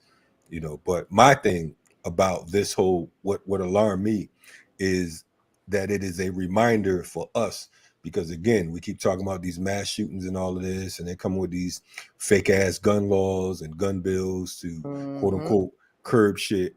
As we pointed out, there's already 400 million plus guns on the streets right now. So it's like, I mean, it's bullshit. But we have to move like we are at war and not just in a war. You know what I'm saying? It's like we're being slaughtered and we're not paying attention. And to us, it's almost entertaining that 31 Patriot members were stopped. How many didn't get stopped? You know what I'm saying? How many are still moving around? How many don't have uniforms on? How many wasn't stupid enough to get in the back of a U-Haul? You know what I'm saying? I mean, that shit was crazy as hell. Just the scene of that, all these clowns getting out of this U-Haul truck. I mean, it's like, wow. Well, and let's be clear also, like you see what kind of event they were going there to disrupt and or cause mayhem at a pride event. And I think it's important for us to look and do some self-reflection. You know what I'm saying? If you have certain views about LGBTQ folks, you don't want to be on the same side as them niggas. Okay. Like don't find yourself in community with Patriot Front when it comes to how you view or treat members of the LGBTQ community. Our communities are under attack, but guess what? We have Black gay people, we have Black trans people who are part of us. So if the white supremacists are attacking gay, then they are also going to be attacking us as well. So let's, always keep that in mind, because even within our marginalized status, there are people further marginalized than us who are at risk, who are vulnerable to be attacked or killed just because of who they are, what they look like, and how they identify. So I just wanted to say that as well. And we also have to be clear that there's marginalizations within that community as well. You know what I'm saying? It's not like all white gay folks get along with all Black gay folks. You know what I'm saying? I've seen some racist, LGBT folks. So it's like, you have to depend. I mean, the oppressed has to be clear about who their allies and comrades are all across the board. You know what I'm saying? Me, I support African people across the board. I'm against colonization. I'm against oppression. I'm against imperialism. But at the same time, I'm clear that everybody ain't all folks. So, you know what I'm saying? So we have to be clear about who, because sometimes we think that, because someone is against the state or against quote unquote white supremacists that we recognize as white supremacists, that they're for us. Our enemies not always our friends. And we have to be clear about that, because sometimes we get confused and we say, yeah. And it's like, motherfucker, we hate you too. We coming for you next. So we have to get an understanding of who it is we're dealing with. That's just my little 2 cents. No doubt. But if they was planning to attack a white event like this, why wouldn't they attack a Black pride event? You know what I mean? I don't know. But, again, I mean, and I'm not even, I'm glad the motherfuckers got caught. I'm not saying don't defend whoever, but I also like to make sure that whoever I stand up for is for me as well. And not just, yeah, thank you, motherfucker, but we coming for you next. You know what I'm saying? Because again, in my organizing career, I witnessed shit like that where folks thought that, okay, well, this group over here, whatever, it might be a certain nationality or whatever. And they like, look, we don't want your ass over here either. You know what I'm saying? So we have to be clear. We just can't get, jump in the pot because it's a fight. We just say, okay, whoever's in this motherfucker, I don't know this guy, but I hate this guy. You know what I'm saying? We have to be clear about who's who.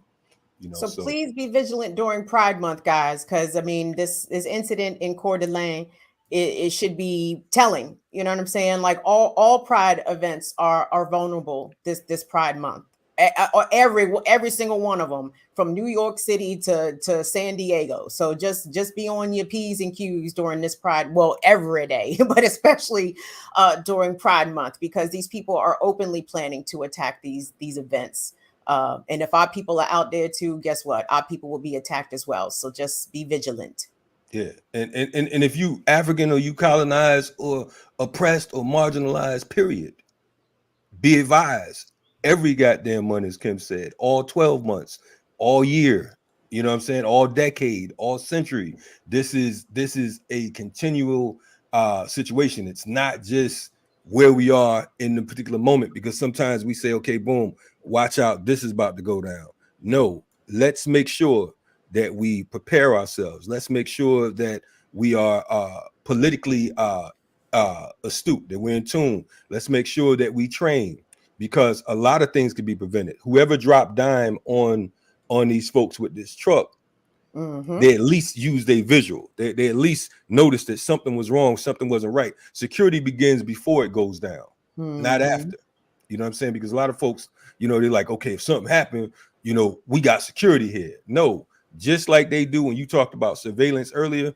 We should have folks blocks down, knowing like, okay, boom, there's a strange looking car over here, such and such, blase blah. You know what I'm saying? Watch that black car. Watch the dude with the whatever, so on and so forth.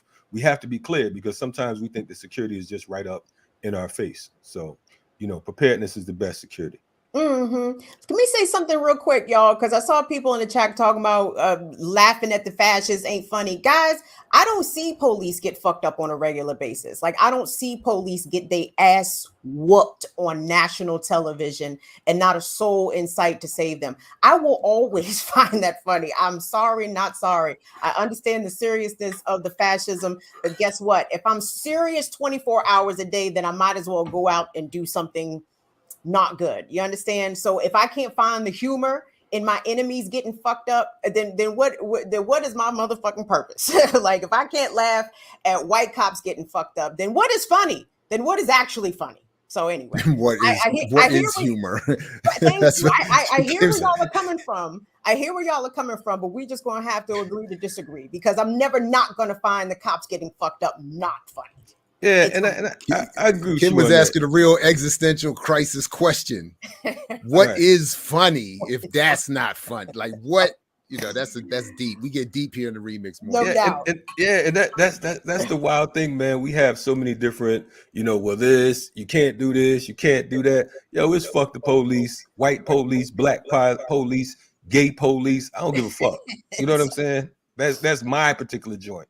I'm not like, oh, well, this is a woman cop, so it's not funny. Fuck that. Mm-hmm. If she fighting on behalf of the enemy, then fuck her too. Definitely. It may be FTP, but we'll always love Ear Doctor.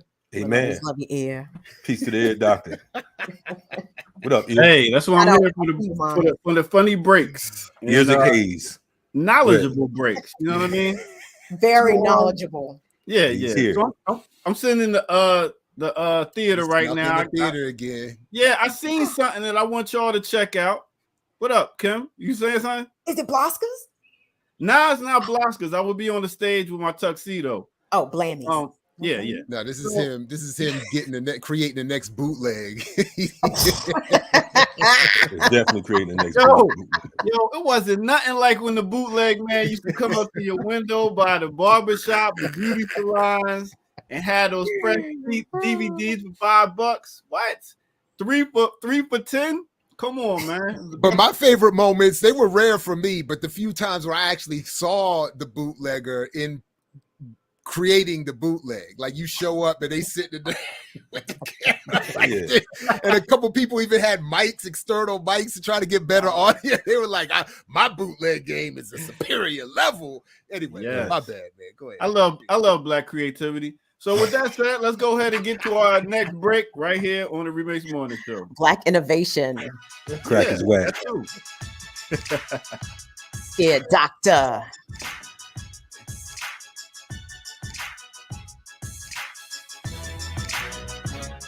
Okay. We back. All right, welcome out once again to the Remix Morning Show. Like I said, I'm sitting in the studio right now. And I seen, I love hip hop. Everybody knows I'm a hip hop head, and I love jazz. I love, instruments. I love performing with bands. I love how they can be mashed up. So I thought, hey, let me think of a hip hop classic mashup. And I came across this right here. A guy goes by the name of Damien Escobar. So check this out real quick as we combine hip hop and classic.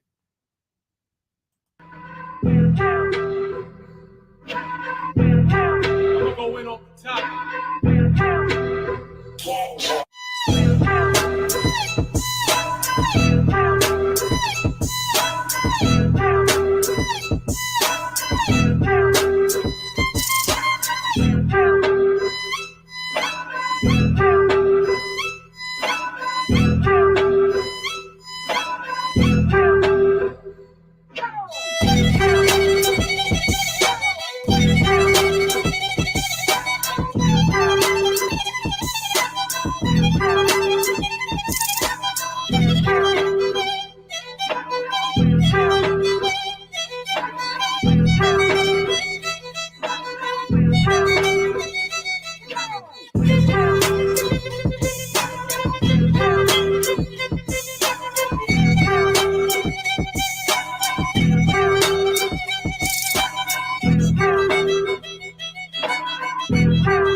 that was hard. That was hard right there. That was hard. That's a little bit of classic mixed with hip hop for you and yours. Little quick break right here on the Remix Morning Show. Now let's take it back to our host with the most.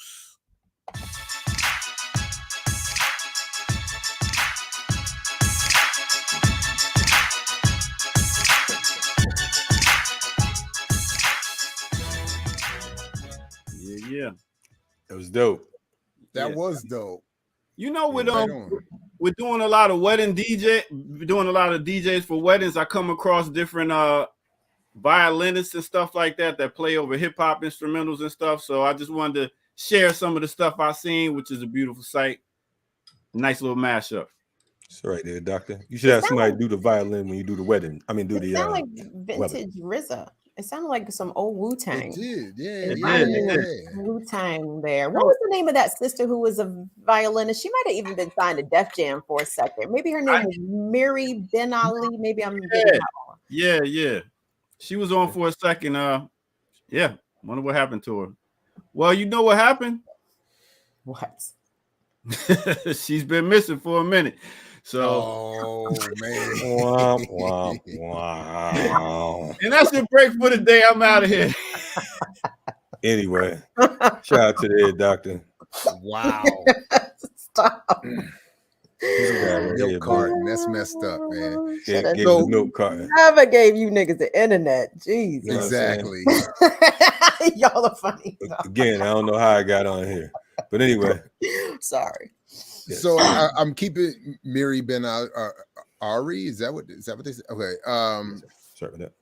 I got just keeping an eye on the DC Court of Appeals live stream, which is saying it's going to start in a couple minutes. So we can, at least keep an eye on it and see when they get to April's part, or we can just put the whole thing up. But I wanted to make sure we got to anything else you two wanted to make sure we got to this morning. In chat, Gerard. Yes. You guys know over the weekend was the United States Summit of the Americas in Los Angeles. Where Joe Biden came out and was trying to remind, the rest of the hemisphere who is the HCICs. But there was a counter conference, the People Summit.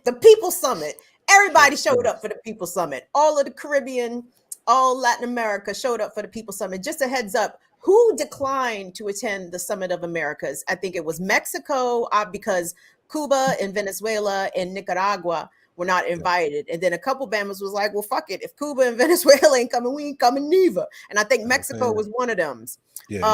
But we have some clips from a couple of leaders of Caribbean and Latin American countries who, these are just clips. Can you pronounce the name of the news agency there, Jared? I was trying to do it. I could give it a shot, but it would likely be wrong. Hold it. Get the ear doctor. He could say it. Is it Kawachun? Kawachun News? Kawachun? I think it's Kawachun or something. Kawachun. Yeah. Thank you, ear doctor. No problem. Thank you very much. Kawachun. So these are just some clips presented by Kawachun News of some of the leaders from around the global South speaking about the embargo on Cuba and the way that it impacts their nations as well. So I think you have Mia Mottley of Barbados, the Prime Minister of Barbados, queued up. So let's listen to what Madam Mottley has to say. It's wrong that Cuba and Venezuela, Nicaragua are not here because, as you heard from Bahamas, that we need to speak with those with whom we disagree. And we don't only need to narrow cast. That's the part of the problem of the world. There's too much narrow casting instead of broadcasting. There's too much talking at instead of talking with. But secondly, those countries must equally recognize that you cannot want to fully participate if you're not prepared equally to engage and to see progress. And the simple priority must be people, not ideology. If we can make progress for people, if we can allow people to speak different languages, if we can create a minimum floor of education and healthcare for the people of the Americas, then, my friends, the City of Angels would have played its role in the history of the Americas. I hope that we leave here today conscious that we must never again come to a summit to talk at each other, but simply to talk with each other in partnership and for the purpose of the prosperity of our people. Thank you. All right. Mia Motley from Barbados, and I think we got the Prime Minister from the Bahamas. Prime Minister Davis. Is that in the same link or is that the different link? That's a different link. I think I dropped. Got you. Yep, you did. Yep. And let me just get this. Look, Yipper99 says it's pronounced, and then he wrote the word exactly as it's spelled, sir, or madam. Phonetically. I need some phonetic pronunciation.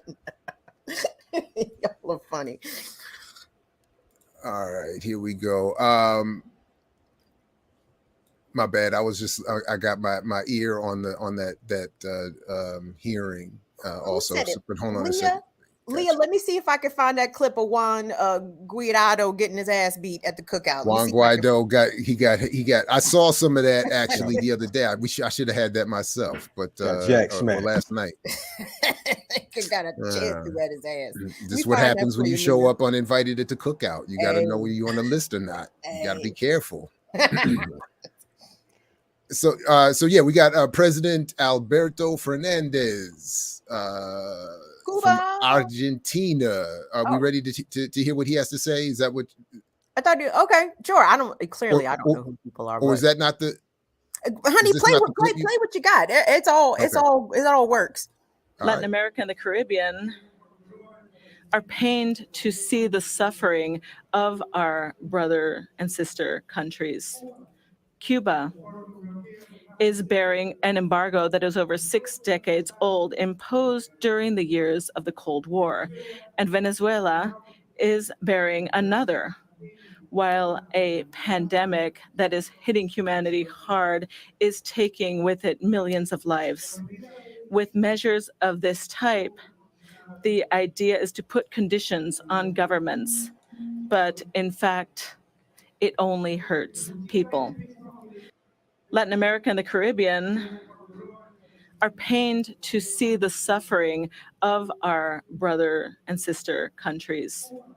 Cuba is bearing an embargo that is over 6 decades old, imposed during the years of the Cold War. And Venezuela is bearing another, while a pandemic that is hitting humanity hard is taking with it millions of lives. With measures of this type, the idea is to put conditions on governments, but in fact, it only hurts people. Latin America and the Caribbean are pained to see the suffering of our brother and sister countries. Cuba is bearing an embargo that is over 6 decades old, imposed during the years of the Cold War. And Venezuela is bearing another, while a pandemic that is hitting humanity. Oh, did it? My bad. All good. No worries, my guy. My bad. Honestly, I'm also checking out the hearing to see if they're getting to the April Goggins part. While we're here, and I was looking for Juan for a second, but then I got cut. Hold on, I'm finding Juan. I got Juan. Yeah, find Juan. I got Juan. We are, by the way, just so folks know, I am paying attention, and they haven't gotten to her part of the hearing yet. So I don't know exactly what the plan will be here as far as the remix goes, but we'll definitely try to keep you posted as we press forward here. So yeah, Kim, what are we looking at here? So I mean, y'all seem to know more about this than I. So obviously this took place in Venezuela over the weekend, and it has been making the rounds around social media. So this is Juan Guaidó. I think I fuck up his name on purpose because I don't like him. Guaidó. That's the nickname. Guaidó is yeah, but Guaidó, I like Guaidó because we don't have to call him by Right. He was calling himself president, and he wasn't that. So I don't see why you can't mispronounce his name. Yeah, they got it. Henceforth. This is what happens.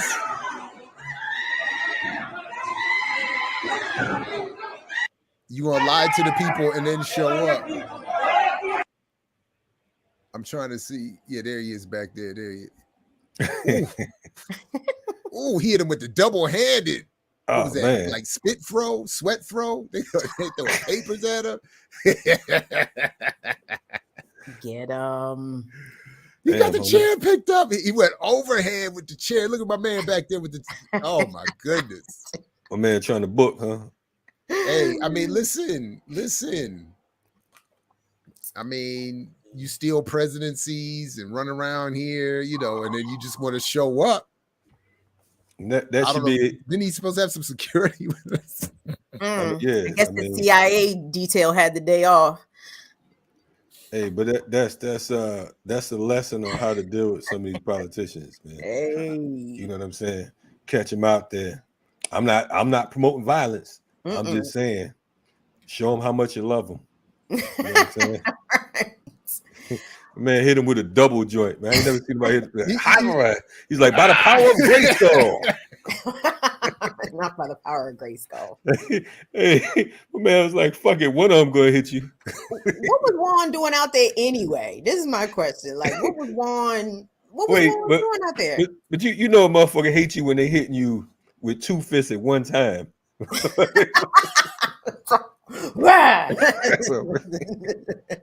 I mean, you just have to think like what makes people who have actually never met you that angry upon seeing you? You know, that's like, damn, son, you I mean, you know, anyway, but that's what this country was saying was the legitimate leader.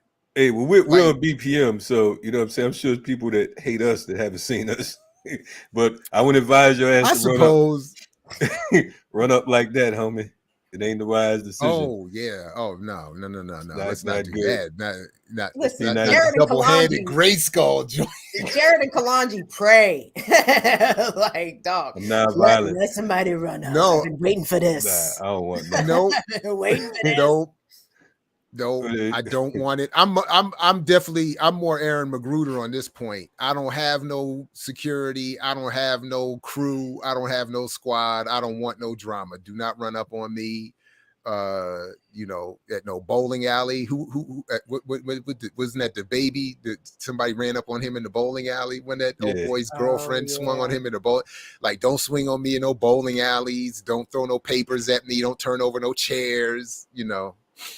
But but I hear you now. Again, not advocating violence, but I do think on some peaceable level, I would like to see a situation where certain politicians, particularly ones who have retired and walked off into glory, having left a trail of tears behind them, pun intended or no pun intended, no disrespect intended, whatever.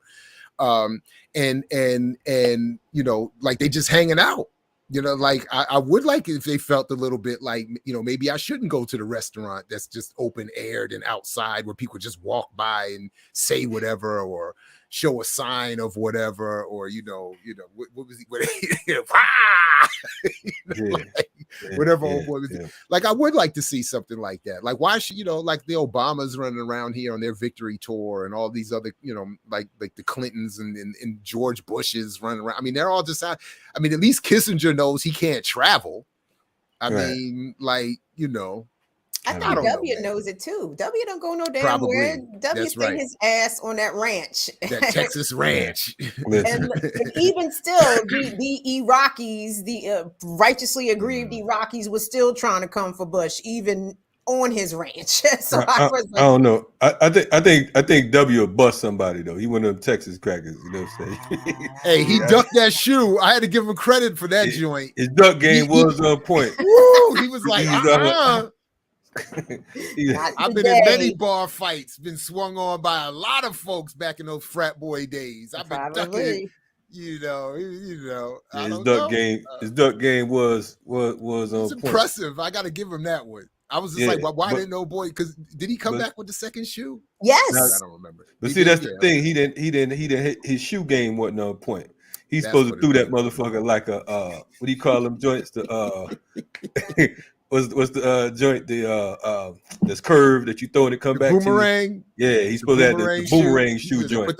Put the so even when he ducked, it's supposed to be like slap out, caught him inside his joint. But he won. But shout out to him too. I thought that was a pretty, no doubt.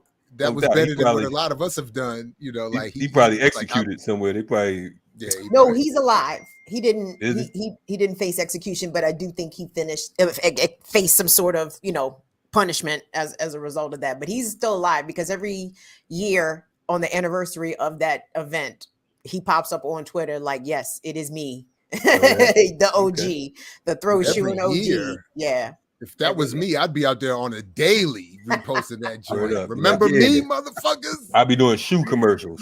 Hell yeah. That's what they should have. That's what somebody should have done. You know what I'm saying?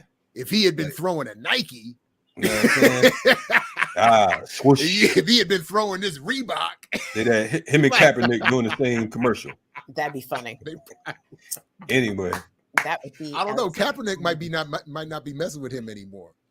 Oh, no. You know what?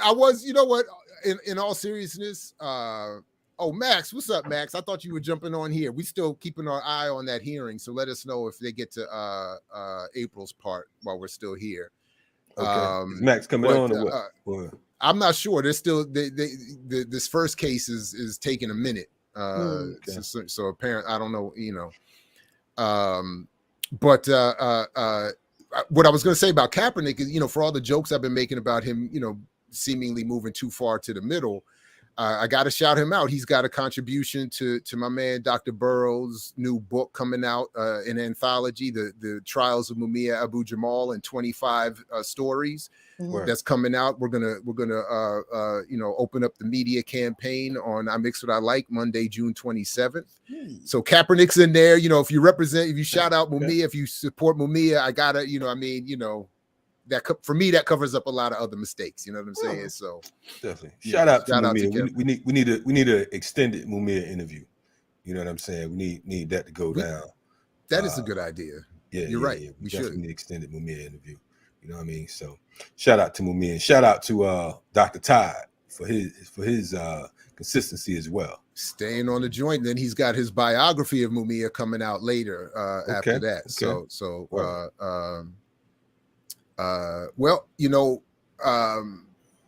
Max said he can come on. Yeah, I saw that. So Max, check your email, homie, and I'm gonna send you the link right now, and then we can go from there. As BPM is for the people. You know what I mean? Love this. This is what I'm such a fan of live broadcasts. I can't even overstate it enough, dog. I love it when things change. As they change, they change. Fluid. What's crazy though? I was always I'm not going front. It took me a while to get used to the whole live thing because I was never into live. And when folks would interview me, I make sure the camera was always off because I don't know, for some reason I used to get nervous and shit. Now it's like, I'm like, why the fuck am I here? But anyway, welcome to the RemiX Morning. I still get nervous doing certain interviews. Oh yeah. But it's definitely something that takes some time getting used to, and there's a skill to it. But I definitely struggle still, especially when you only have a few minutes. That to me is the hardest thing. Right. It's like we only got a 3-minute interview or something. I'm like, woof, call somebody else. Or the worst thing than that is like when the good folks at PACA invite you to speak at a rally. That's not my lane, man. That 3-minute spot at a rally. I know Kalanja, you got that on lock. Kamal and others have that on lock. That is just not my. I need time to breathe and make mistakes and lay stuff. Anyway. Ain't no time for that, dog. This is extemporaneous speaking. You better. That's what I'm saying. One shot. Let's go. I'm a classroom professor. You know what I mean? It's limitations to my skill set. Max Remo back again. Pan-African Community Action. You were on with me yesterday. You're gonna be on with Kim tonight. We appreciate you jumping on. I do have it in the background over here, the hearing live stream, and I see that they have not gotten to April's case yet. But anything you wanna chime in on as far as that goes? No. I'm just I'm enjoying the conversation, and of course we're all looking to see what happens here with April's case, to see if the courts require the police to hand over the documents that they're supposed to hand over. This, of course, is an appeal because the police got the case dismissed, and so now this is an appeal to see if they can require the police to actually provide the documents that they're legally required to provide. So, yeah. Hey, so Max, for folks who are new to this and just tuning in, can you give us a little background for anyone that might have just stopped on? Sure. So April Goggins is a longtime activist and organizer in DC and has worked on a number of issues, particularly gentrification and police brutality, and is also right now working a lot on the mutual aid in DC. So just has been all over doing really good work in DC. And then she also participated in a few really high-profile events.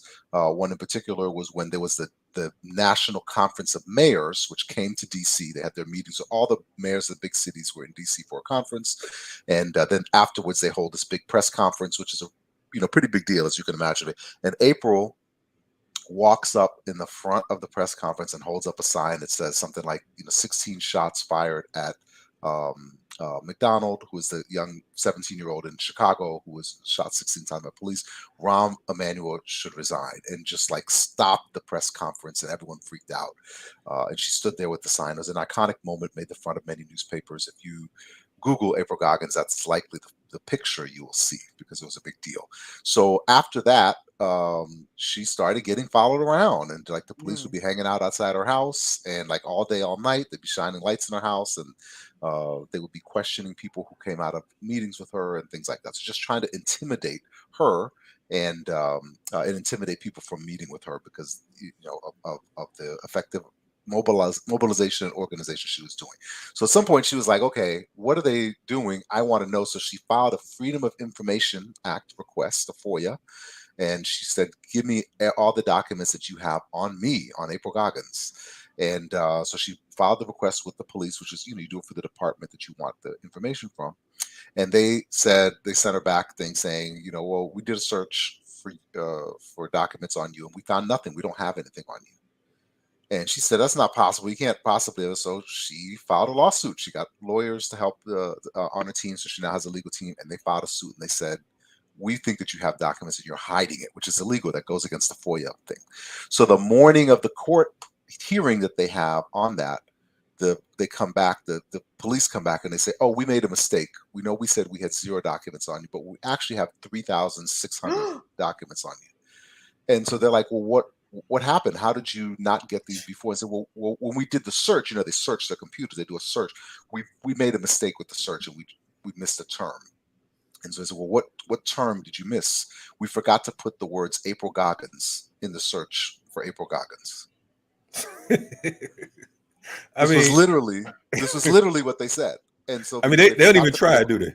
No. This is what they said with the same mouth that they kissed their mother with, is that they forgot to include the term April Goggins for the search for April Goggins. This is in the court filings. You can see it. This is not like something I'm making up or, doing for dramatic purposes. It's actually so. But they said still, even though we have those documents, those are not necessarily mean that we're surveilling you or whatever.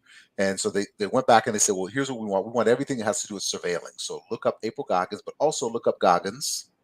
Also look up her home address. Also look up BLM DC. So add those to the search items. This is what you should be searching for.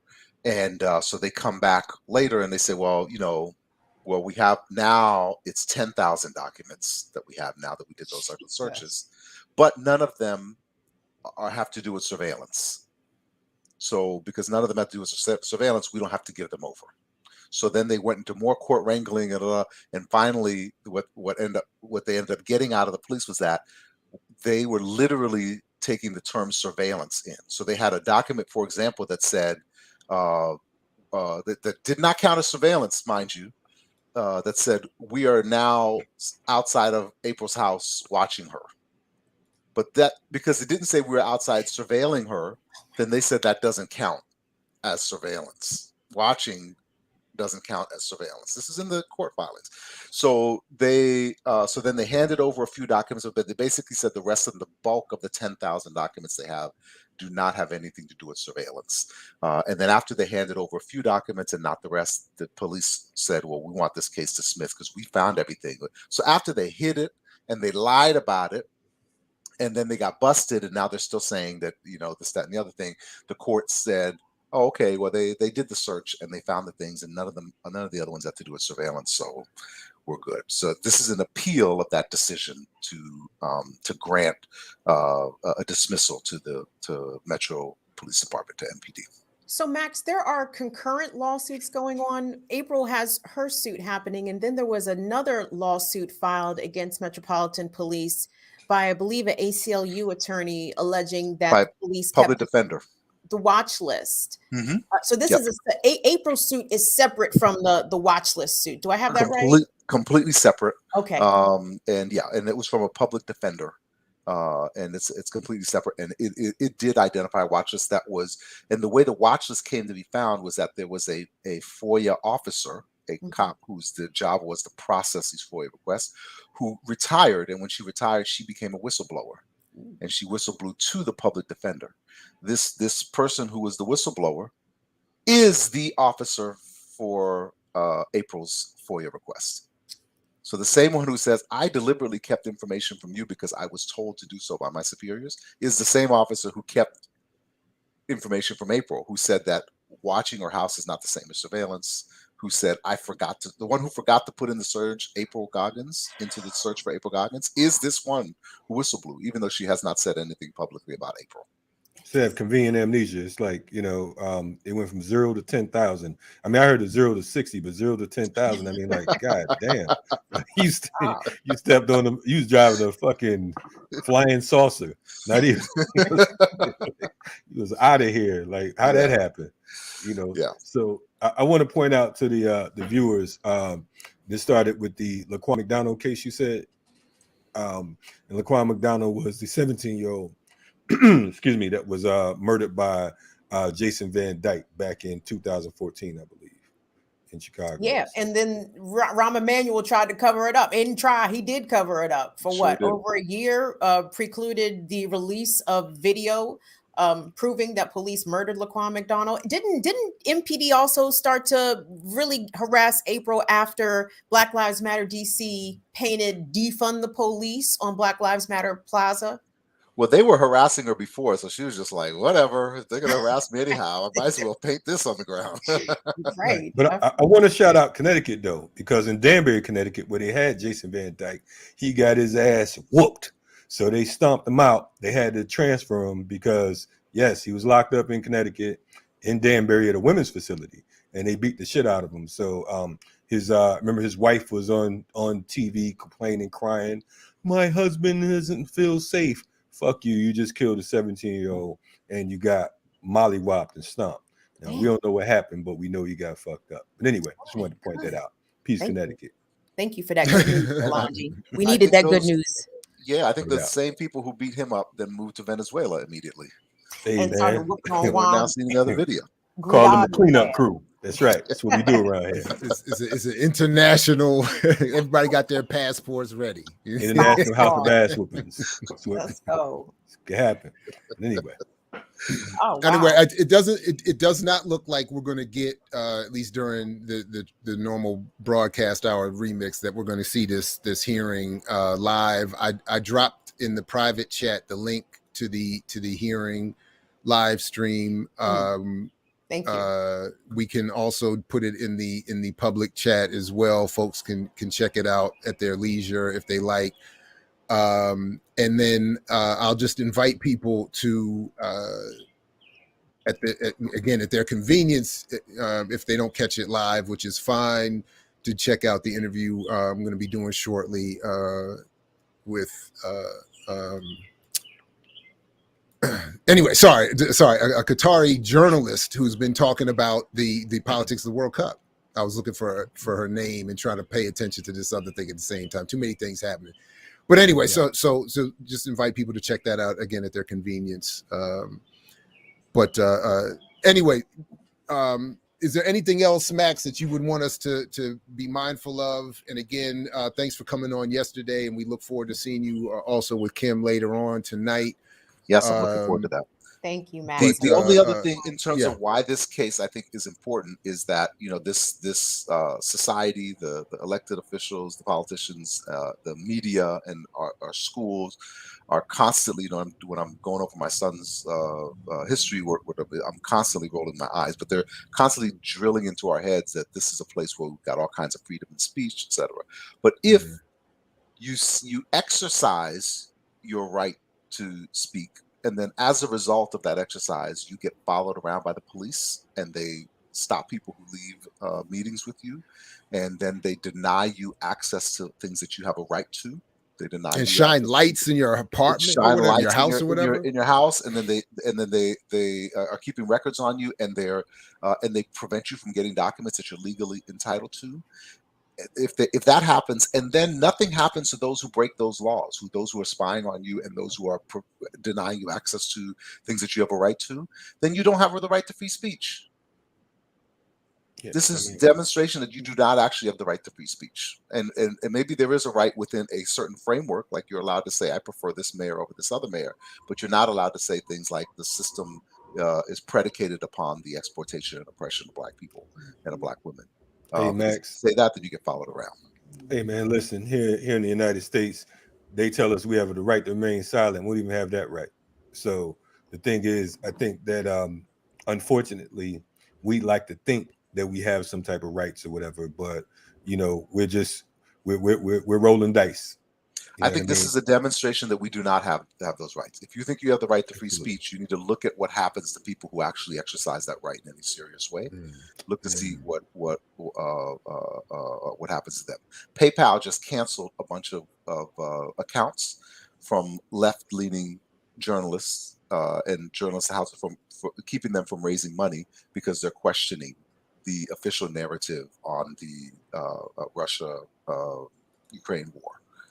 So they do not have the right to even journalistic the right to a free press, because then they will get financially punished for it. If you say something and you get punished for it, then you don't have the right to free speech. I know. Freedom ain't free, good people, and neither is the RemiX Morning Show. So make sure you support BPM. You know what I mean? So you can get these bright lights and these cameras. We get Max to pop on at like the drop of a dime. Max was in the chat a few minutes ago with y'all. See what can happen? And we keep inviting folks to come on, Max. They get nervous though. Max, like I heard y'all was looking for me. Max showed up. G among G's. That's some G stuff. The rest of y'all need to catch up with Max now. Just turn them cameras on. Come on now. Don't be scared. Yeah. Criticize us live on camera, not the chat. He said, I sleep with my headset. You know what I mean? My pillow. For real. Y'all funny. Speaking of that, Max, we got another meeting behind the scenes we need for BPM. You know what I'm saying? Max led us to the promised land to drop us off. I'm ready. We're supposed to do Thursday or Friday. I'll send you the times right after the April thing is done. I like how Max did that real quick. He was ready, wasn't he, Jared? Hey, man, I told you. He's like, Line, you're gonna have to do something crazy. Yeah. Call him quick draw headset. You understand? No doubt, like, bow, I got you. What you feel like doing? Did we make it to 275? I saw we hovered very close to 275. I don't know if we actually scaled that final mountain. Did we make it, Ear Doctor? I don't think so. I didn't see. Yeah, Ear Doctor said no. Wow. We didn't earn the mix today. I don't believe it. You don't believe it? I need to see the records. Ear Doctor provide the chat. Anyway. Okay. All right. Well, I would just encourage for people who are fiending for an Ear Doctor mix, make sure you get your folks to join you next time you here with us in the RemiX to get that live. And if you're really fiending, go check out that Sundays while it's still up. Very nice. While it's still up. While it's still up. Said we got 172. What are you talking about, Ear Doctor? Nah, what? Ear Doctor must be high of his own supply. Tell me we only got 100. Way past that. We got 249 on there right now. What you talking about, man? I saw 271. That's why I figured maybe we might have clipped 275 at some point. But Well, look here. Shout out to Ted Kang because he's holding up the appellate court, arguing his own case. He's doing his thing. He's like, "Look, I'm gonna win my thing. Peace to April, but I got to get mine," said Ted Kang. He's still What's going. His name? Ted Lang.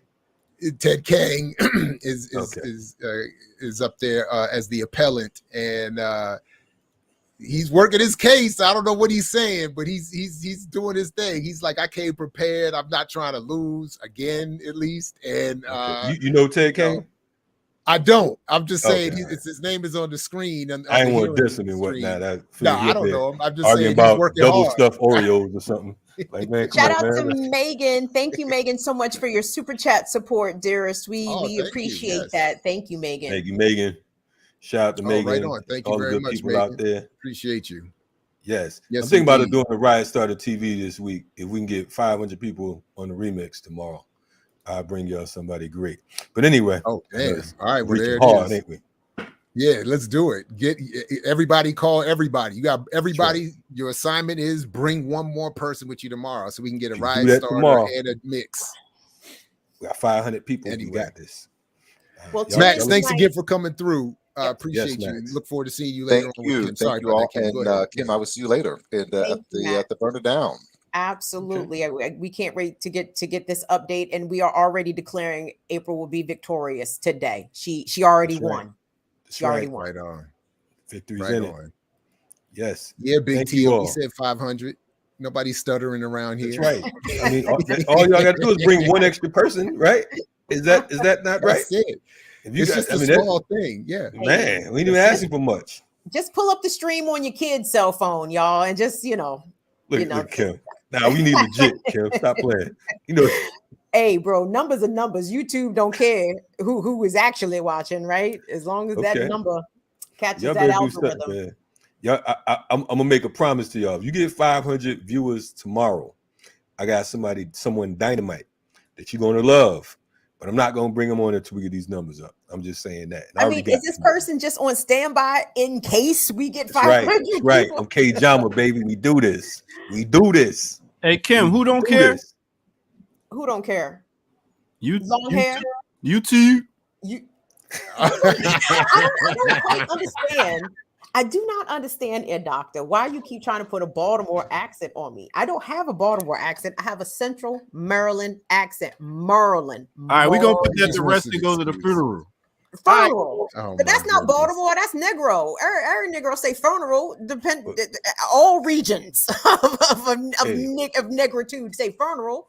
Well, while y'all talking about Negroes and funerals, I got to go. I got things to do. So yeah, we got to go check out the other stream we got coming up later on in a few minutes, or come back and get the live stream for April's hearing, one way or the other, and we'll catch you all later here at the Remix. Peace if you're willing to fight for it, like Fred used to say. Thanks, everybody. Burn It Down with Kim Brown tonight, 7 o'clock. Tune in. Get there. Remix. Out.